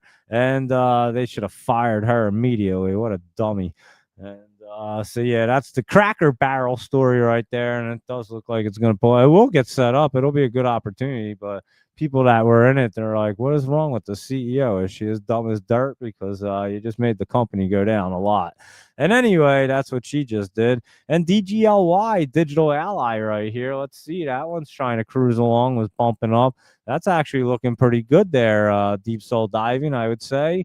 So keep an eye on that. The 4 a.m. Warriors night overnight watch list is posted in the Discord. So read it carefully, folks. Tomorrow's going to be a little bit wild, I'd say. And Slide, what is that doing right here? SLDE. And that is pulling back, and you're waiting for that to drop some more. I could see that dipping down for you right there, Michael Anthony. That's for sure. The internet does remember everything. That lady, oh, guys, I don't know how I keep forgetting to tell you guys this. Here you go. You guys are going to love this. I'm telling you right now, this is going to be the greatest thing ever. I don't even know how I didn't tell you this the other day, Sunday or Monday or Tuesday, and I waited till today, and I have no idea how I just remembered. But yeah, the Phillies chick, the Phillies Karen chick, right? That's the internet remembers everything. I was just gonna say that lady. Now that is one crazy thing, but let me just tell you the craziest part about it. You realize this lady, they still haven't figured out who she is, and these internet sleuths are really, really good. I'm not gonna lie. They picked out like 5, 6, 7 people every day around my area. There's like another school in the area having to come out and say, hey, that lady doesn't work here, because they just keep outing like all these people that like, if you remotely look like that lady, they out you out, and then all of a sudden they contact your job, and it's so crazy. I'm telling you, it's wild. I've seen it multiple times. But here's the crazy part. I know exactly who the lady is, and I tell you why. She grew up in my town, and she lived right next door to my wife and used to babysit her. And the minute it happened, guys, I'm telling you, the person, a good friend of ours, we talk to him pretty often, and he grew up on the street right there with my wife, and is in very keeps in touch with this lady, and immediately he recognized her and said, holy shit, that's who that is. And then noticed immediately she went and just deleted all of her social media. I mean, she went and deleted everything. And my mother-in-law was friends with her on Facebook and would talk to her all the time. And I'm telling you, all of her social media accounts are scrubbed, gone. I mean, they were gone that night immediately. And yeah, that very next day, I'm telling you, that next morning, we knew exactly who it was. And as soon as the guy that texted and told us and was like, "Hey, that's so and so." My wife was like, "Holy shit, I can't believe that was my babysitter when I was a kid." She's like, "Holy cow, that's definitely her."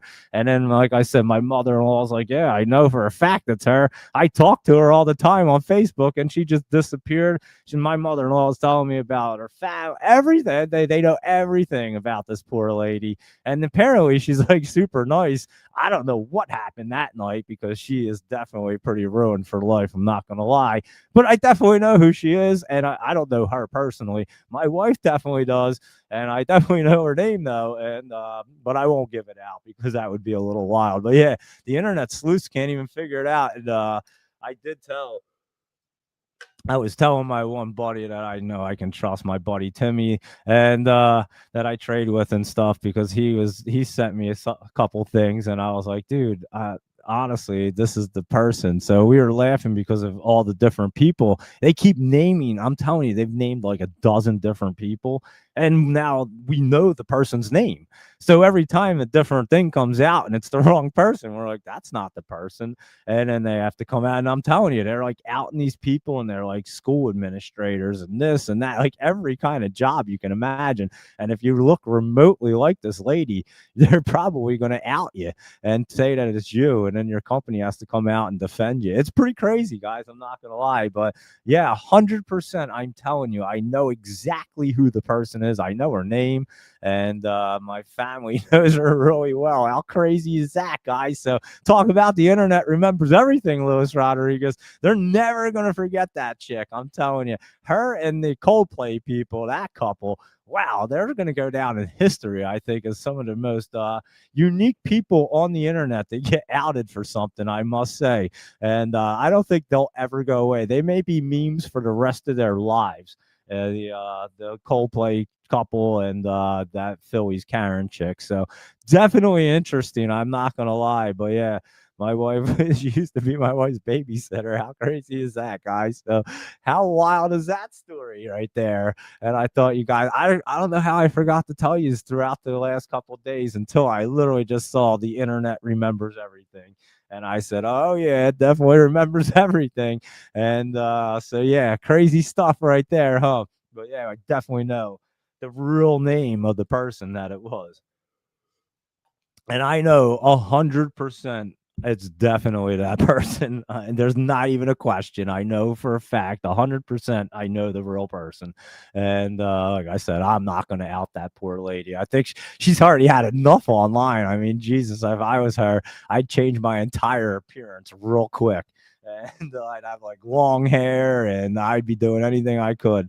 But anyway, crazy story right there, that's for sure. And I mean, just can you imagine just you just show up at a baseball game, and clearly she grew up in my area. That's why she was a Philly. And yeah, it's in Florida. The game was in Florida. Two Phillies fans are there. They both had Phillies gear on, and and then your life completely changes. I mean, that moment. I mean, can you imagine?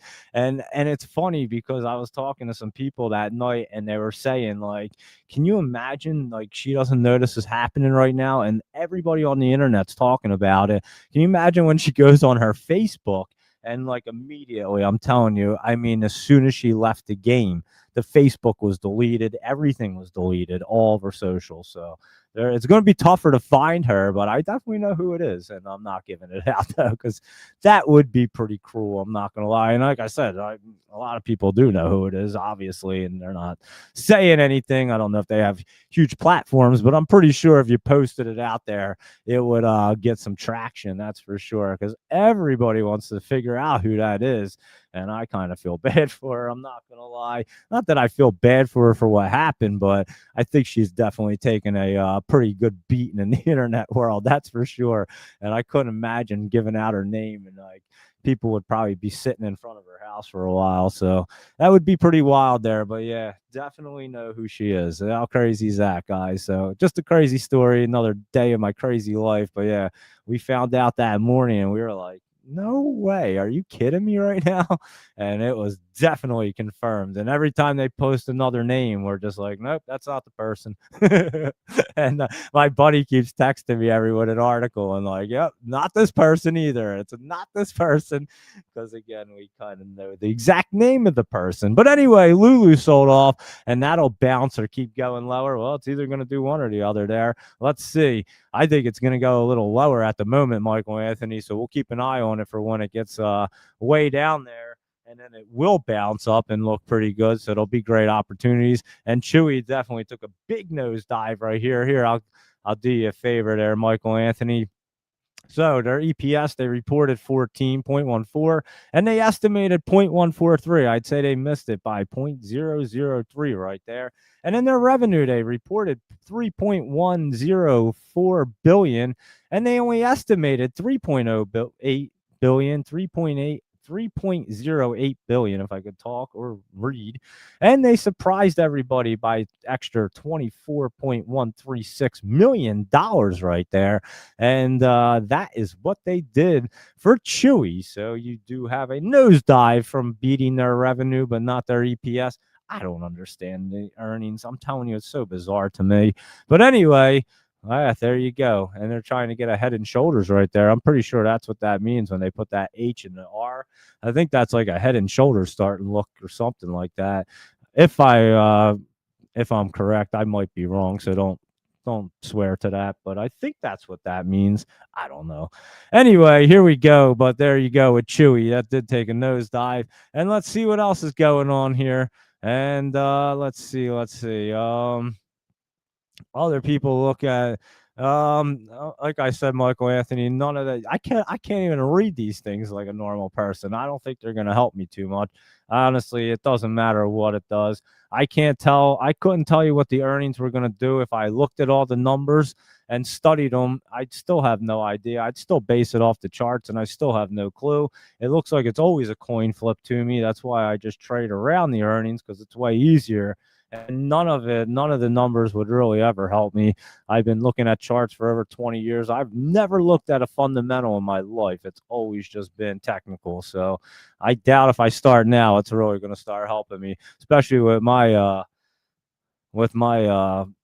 problem with my brain. I can't even like comprehend anything. So how the hell am I going to start reading what these companies are actually doing and reporting? I'll be so confused. I'll be lost. Anyway, so yeah, I don't think it will help me at all, Michael Anthony, but it's a good suggestion there, I'd say. And let's see other people look at the notice like ACI, KR, both. I think we already did that one. Or maybe I don't even know. ACI, what's that? ACI? Oh yeah, that was them too that we were looking at, and they were dipping down right there. So and then that PB being bought, and that trade is over. That was that one we were looking at. I know that. What was it doing? Potbelly right there. Yeah, well, it's jumped up big time. So you'd have to look at it at 4 a.m. and see if it has some momentum. That's why you'd have to look at that bad boy right there. And they caught the suspected shooter, according to reports. I thought they caught that person earlier, right? I guess not. I don't even know, Luis Rodriguez. You're saying they just caught him. I thought or which one? The school shooter or the one that shot Charlie Kirk? I thought they already had that person in custody. Did they catch the school shooter? We were talking about the school shooting as well. Way too many shootings and shit, guys. It's crazy. And so, yeah, is there a reward? I'm not sure what the reward's for. They're deep soul diving. I'm not even sure what you're asking for. Huge volume on CoreWeave right there. So that one's been looking pretty good. Oh, is there a reward for her name? I see what you guys are saying. Is she a real Karen?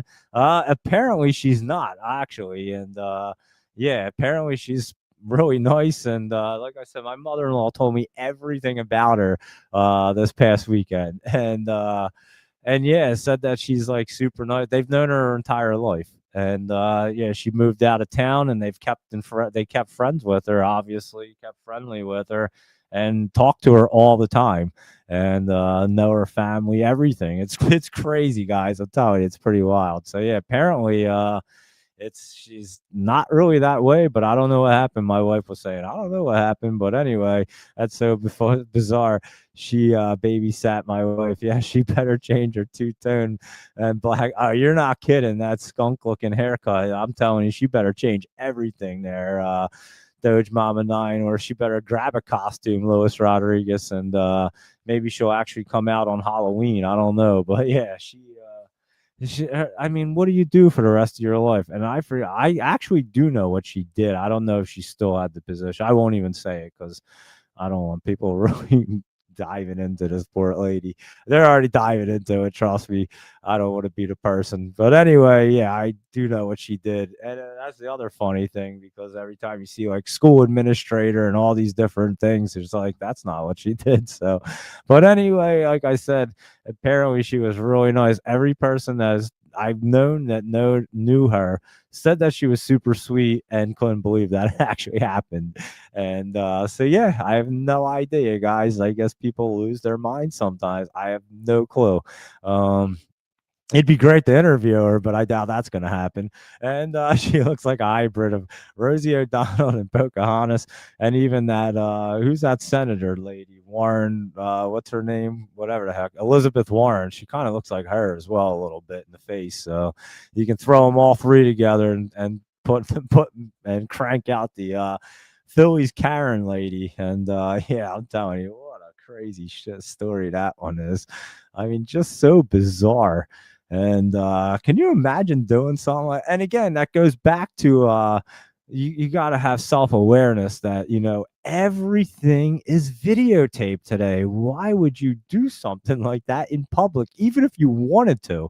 You just can't because everything is videotaped today. There's nothing that's not videotaped, guys, unless you're in the comfort of your own home and you don't have cameras rolling.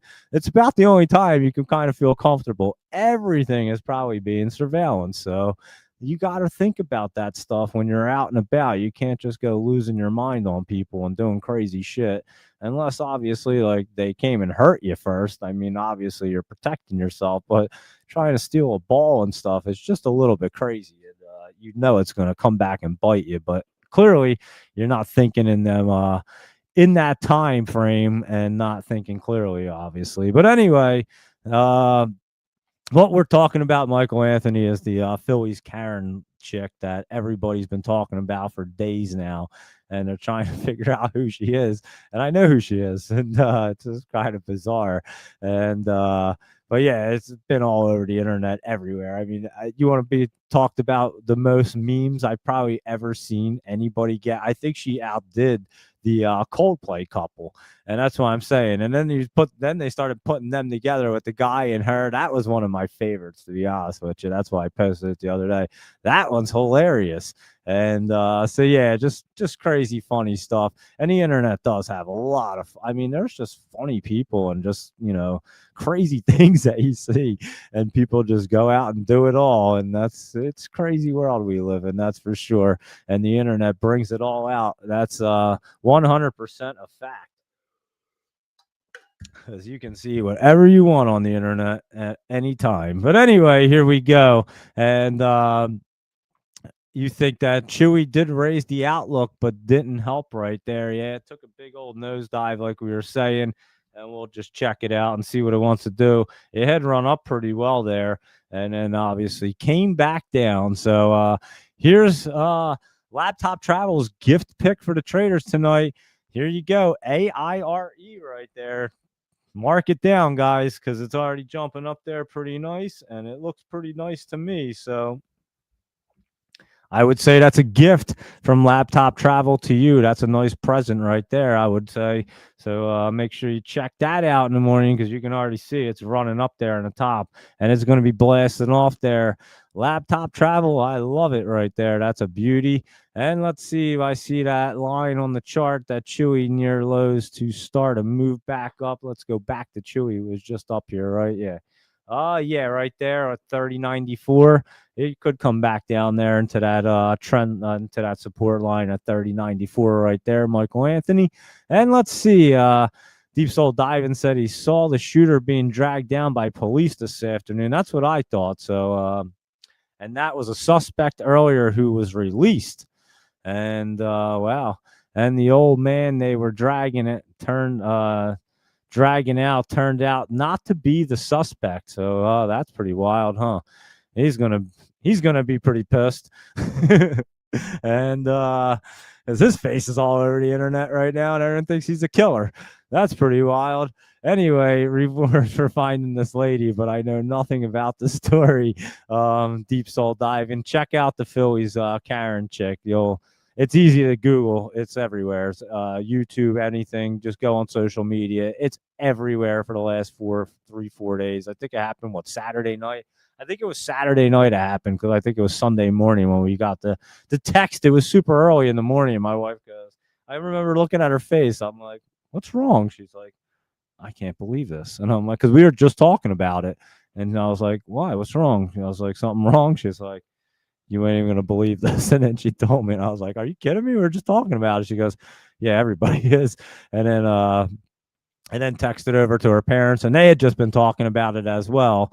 And then when we told them, her mom goes, holy shit, you're absolutely right. That's definitely her. And then went to look at the Facebook page, and everything was gone.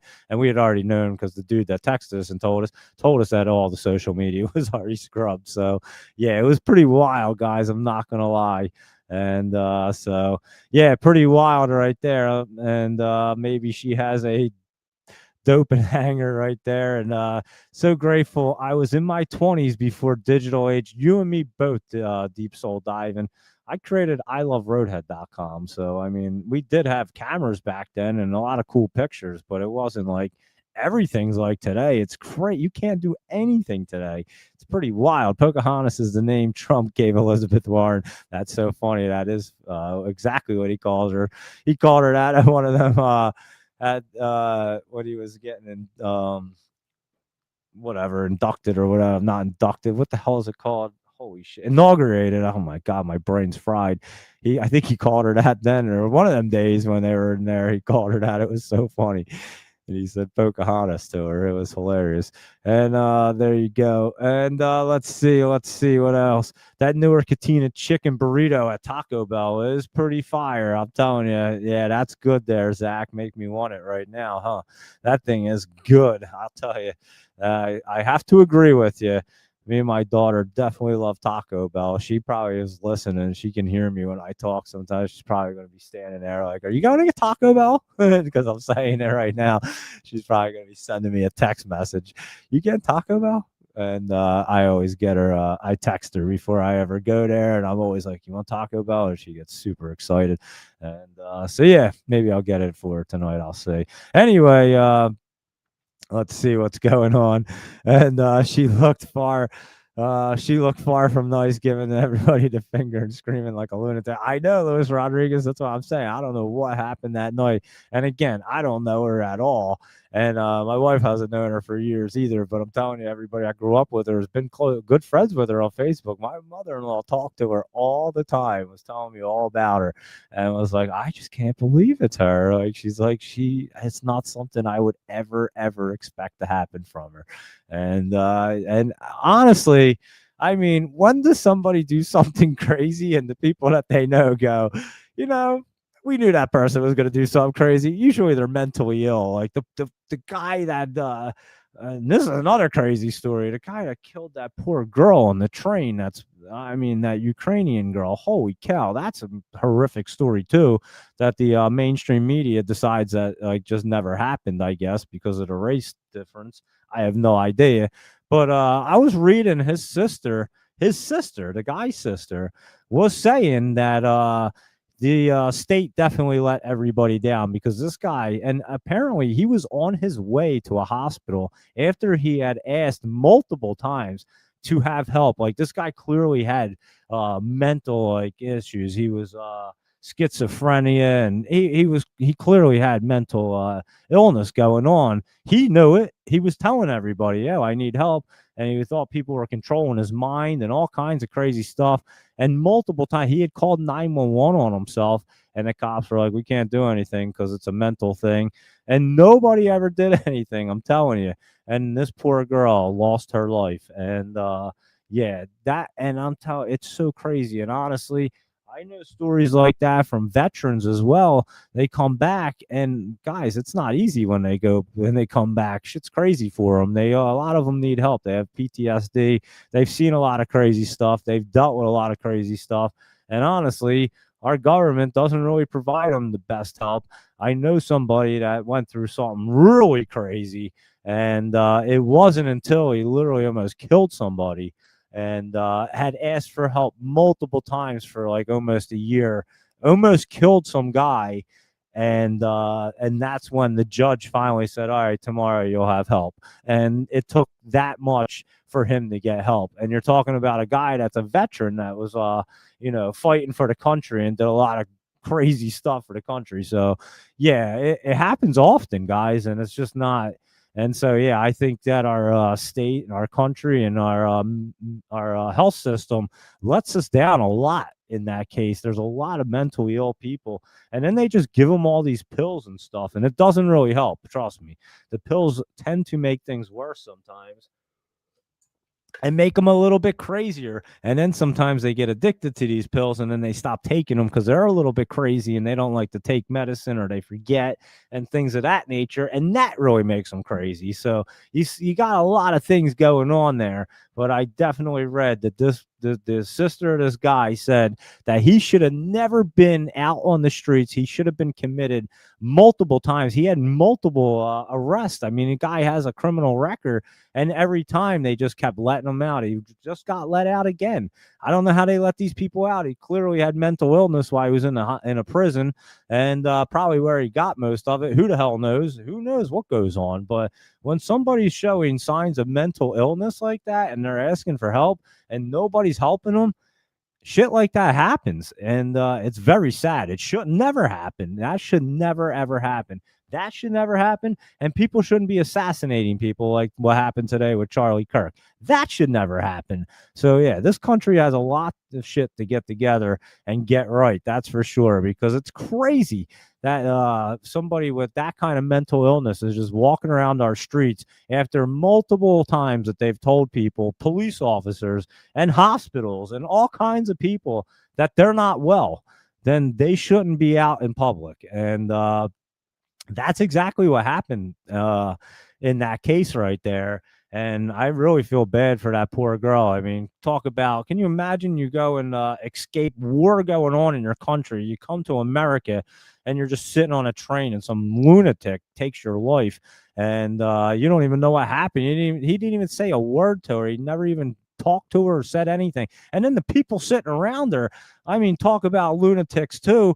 No one steps in and tackles this dude and just like murders him. I don't understand. If I'm sitting there, that dude's dead. I mean, he kills her. He's dead too. I'm telling you that right now. Whatever he slashed her with is going right through his neck. And I don't know where these people, what they were thinking, but they just sat there and watched this go down like it was no big deal. I don't get it, guys. How do people just not react and do things when you see shit like that happen? I don't understand. So, yeah, just a lot of crazy stuff happening right there in that situation. And that guy should have never, ever, ever been in public. He should have never been out on the streets. And I think everybody understands that. It definitely doesn't make it better. That's for sure. But I think the state, everything let us down on that case. And yeah, I think you're going to see some real punishment needs to happen on that.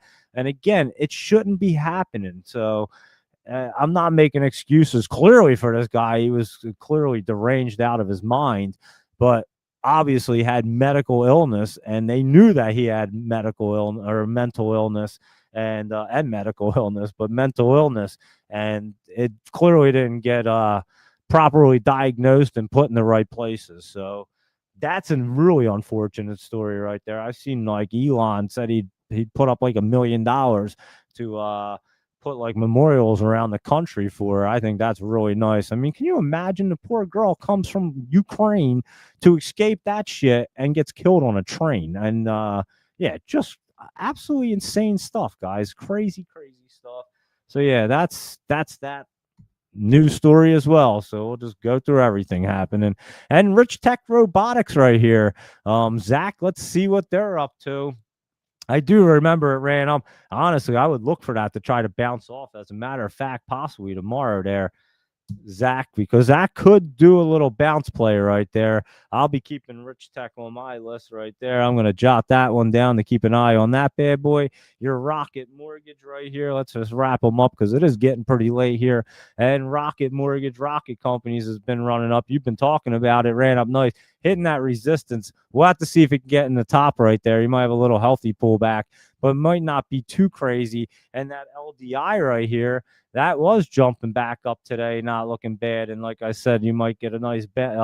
Watch that dip right there. I thought it might, yeah, that thing's going to roll right back up there in the top. You should be pretty safe there, Zach. And that dip opportunity was pretty nice. I thought it was going to pull back just another little bit, but it had other ideas today as it's bouncing back into the top area. So that's good. Robin, you go to bed right there. Have a good night. And we will catch you tomorrow morning for some more action right there. And that AIRE, that is looking pretty good right there, we must say. So you must keep an eye on that one for tomorrow. And making a loss every day. We're at it. We're just popping up there today, 40% and then 25 in the after hours. That's what we're looking at, Michael Anthony. We're just looking at quick poppers here. And Doge Mama 9 says it's a good thing my wife never made that lady mad. Yeah, you're not kidding. That's pretty funny right there. Like I said, they all said she was super nice, but I don't know her, so I can't really speak on her behalf. I just seen what I saw, and I'd say the same thing. She had a really rough night then, because I don't know what happened. And and her life got changed forever. That's for sure. Chewy stock weakens. Reporting better than earnings. We were kind of looking at that right there.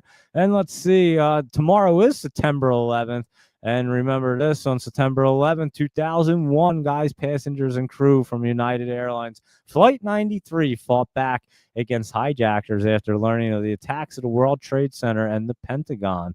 And Pennsylvania, instead of its intended target, this heroic act saved countless lives, but resulted in the deaths of everyone on board that flight. And they do have a big memorial on the in Pennsylvania. What is that town called? I'm trying to think of it right now. I can't think of it.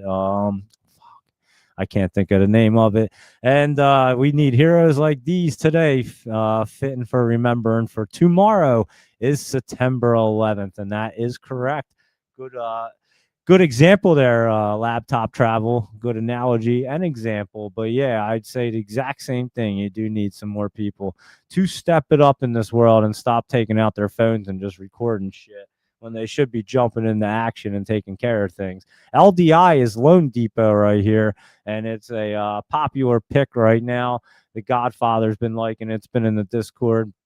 It obviously jumped up. They liked it down here, and it popped up, and it's just pulled back a little bit. It looks like it might stay back into that top right there and roll back up, and that is your Loan Depot right there. And Shanksville, that's the name of it. Thank you very much. Flight 93 and National Memorials in Shanksville, PA.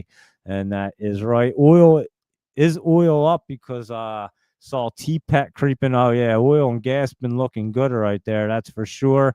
And check out that AIRE, LDI, and Open right there. They all look good, I must say. So make sure you jot them down for tomorrow. And they are looking pretty good, all three of them. So there you go, everybody. I'd say that's a pretty fun. Oh, we didn't even do everything, did we? I get to look at crypto real quick because it's popping. Bitcoin's at 113. Let's see. Let me hop on here real quick. Interactive. And yeah, it's cruising up. What would I hit? I thought I hit that. There it is right there. curling up, looking pretty good. Going to hit that 50. Might stay in that channel, but we already know next week it's going to be popping. Ethereum's getting set up right there. That's rocking and rolling. Look at this thing, 223. Solana's just cruising along, looking great. Ripple right here, we already knew is going to be cruising up, and that's looking really good. How about your Cardano's cruising up? And Doge is looking pretty good as well. And Stellar is XLM, and that one's been curling up for us, looking real nice there. How about your Chainlink right here? And that one is popping up and hitting the 20, and it should get right through right there. And Optimism right here is looking pretty optimistic. And Deep Soul Diving said open went up after he sold it. You're welcome. I feel the same way, Deep Soul Diving. Every time I sell something, I always say, now everybody can make some real money because now it's going to pop. And TMDE is another great one, guys, that I've loved. And this is a good energy one. And pop and gas and oil, and obviously that Robin right here, RBNE, that went popping today. It did pull back quite a bit. It might even get ready to set up again. Could be another great opportunity right behind today's opportunity right there. And there you go, Asian stocks flat as TSMC rises. And what is that? Oh, Alabama, Baba. I don't even know what that company's called. BABA declines. U.S. stock futures nudge higher as Wall Street eyes key inflation data, and the S&P 500 climbs to a record after producer prices slip. And the stock futures are a little changed ahead of closely watched inflation data, and inflation cools. Oracle's on fire. Inflation data is tomorrow, PPI right there. So we'll have that. And there you go, everybody. I would say that is a pretty good pre-market review. And I do know somebody asked about ETF 500, so we can't forget about that. I don't want to skip that question. So hold on and let me check it out real quick. Let me find it here. And we are at 536 right there. It is trying to move back up a little bit, looking a little better. And it is. I mean, I'm telling you, the thing definitely bottomed out there for sure. And if we get this thing cruising back up, guys, get some volume, get some buys, and get some people involved, some new people, and get it running up, everybody will make some really good money. These things can get rolling pretty significantly. So we're going to definitely be looking into that as this week goes on, because this is going to be the time to crank it up when these rates are coming down next week. Things are getting ready to get crazy. So just remember that. And there you go with your crypto ETF and everything else I think we covered. So I hope you guys enjoyed that market review tonight. And of course, we had Whit Damer on, I'll say his name correctly for the first time in like a year, Whit Damer, and he does have Infinite Quant. So you can check that out at infinitequant.app and check that out. You can sign up, and I will talk to Laptop Travel and Luis Rodriguez. We will definitely chat about that thing because I think we could be a killer team in there. That might be a good thing. Or to leave a message, press 1. There you go. And so, yeah, thank you for calling the live show. All of our representatives are currently assisting other customers. Your call is important to us. Please hold for the next available representative. Or to leave a message, press 1 right there. Thank you, Laptop Travel. That should be a great sign off right there. But I hope you guys enjoyed this one tonight. And again, that Infinite Quant and that entire blockchain thing is so interesting to me. It's pretty wild stuff. And I'm telling you, Whit is a very bright guy and ahead of his curve. I'm telling you, he's been ahead of everything for years and years and years. I know that. So it was fun to talk to him, catch up with him, and I will definitely have to have him on again. And I think we're going to have to join back into them competitions and start crushing it again, guys. So we'll keep you posted on all that. And if anybody's interested in it, obviously check it out there at the Infinite Quant, infinitequant.app. And if you have any questions, you can hit up Whit or hit me up and I'll let you know. I'm pretty familiar with it just from talking to him, but of course we can ask him anything we need to know. And there you go, everybody. So thank you, everybody, for hanging out. Michael Anthony and Deep Soul Diving, and of course Laptop Travel, Luis Rodriguez, Doge Mama 9, Robin was on there, and Zach and everybody else that was hanging out. Who else? Did I miss anybody? Doge Mama 9 and Asian Jolie, and who else is on here? Everybody, Robin. I think we got to everybody. If I missed you, I appreciate everybody hanging out. Be sure to like the show, and then Be sure to follow along on YouTube, X, and Instagram. We do this show, the late show, the live show at night at 8 p.m. on Sunday nights through Thursday nights. We used to do it at 9 p.m., but we changed the time this week, so now we do it at 8 p.m. And we'll be on at 7 a.m. for pre-market, and we do that show Monday through Friday every week. At pre-market, 7 a.m., we go through, see what's popping, what's happening, and we destroy the market every which way. And, of course, we have the Discord and everything else. So good night, everybody, and thank you, Doge Mama 9, Deep Soul Diving, and everybody else. Have a great night. Be sure to get some rest. 4 a.m. Warriors will be up with Laptop Travel at 4 a.m., and you already know, he told you LDI open and AIRE. Definitely keep an eye on that AIRE. That's looking really good right there to try to run up. And then we'll pop back on. We'll see what's happening. And I've been monitoring this market. And again, these things are running up and then going back up a couple times. So there are opportunities all over the place, guys. So even if you don't get up at that 4 a.m., you're not going to completely miss out. The 4 a.m. is pretty wild. It moves pretty quick, but I do think we still have a lot of opportunities going to be there. And that's what I'm trying to find right now so that we can all really capitalize on it and find some great opportunities. So Laptop Travel has been crushing it with calls. His scanners have been on fire. And also check out his newsletter. I couldn't think of the word, but his newsletter is awesome. I'm telling you, he puts a lot of time and does a great job. So clearly my brain is getting fried. I can barely talk, and we haven't really done a show for over like an hour and 40 minutes lately. We've been cruising through, but obviously having Wit on tonight, it did get a little later, and that's perfectly fine because I had a good time. So yeah, we start at 8 p.m. every night, Michael Anthony. We used to start at 9. And that's why we changed the time this week. On Sunday, we started at 8, and that way we can get done a little earlier and get some rest. And now it's 10:40, but it's all good. And Doge Mama 9 loves the newsletter. I can't even talk. Hold on. You know, my brain's tired. She loves the newsletter, and it is great. I definitely enjoy it myself. Laptop Travel, you do a great job, and he's been crushing it in Discord and everywhere else. So there you go, everybody. And have you looked at the insider buying, like 2 on homepage? Oh yeah, I look at all these guys right here. I always say we actually went through this the other day. Look, AVGO has some. I actually just went through that the other day, as a matter of fact. So there is your new official sign. I'll have to try to write that one down. Thank you for calling the live show. All our representatives are currently assisting other customers. Your call is important to us. Please hold for the next available representative or leave a message.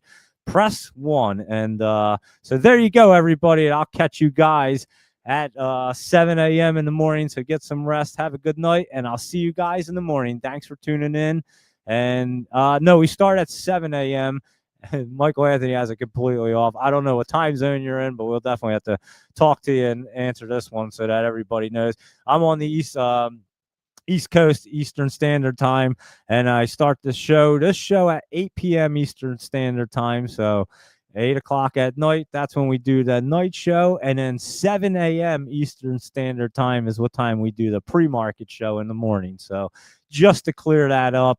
And yeah, I'm telling you, the time zones are so confusing. They confuse the hell out of me. And that is New York time. Thank you, Laptop Travel. So yeah, if you're trying to check it out, I run off of the New York time, the stock market, the Wall Street time as well. So that's easy to remember. And yeah, it's 7 a.m. and 8 p.m. now. So 7 a.m. is our pre-market show. 8 p.m. is our night show.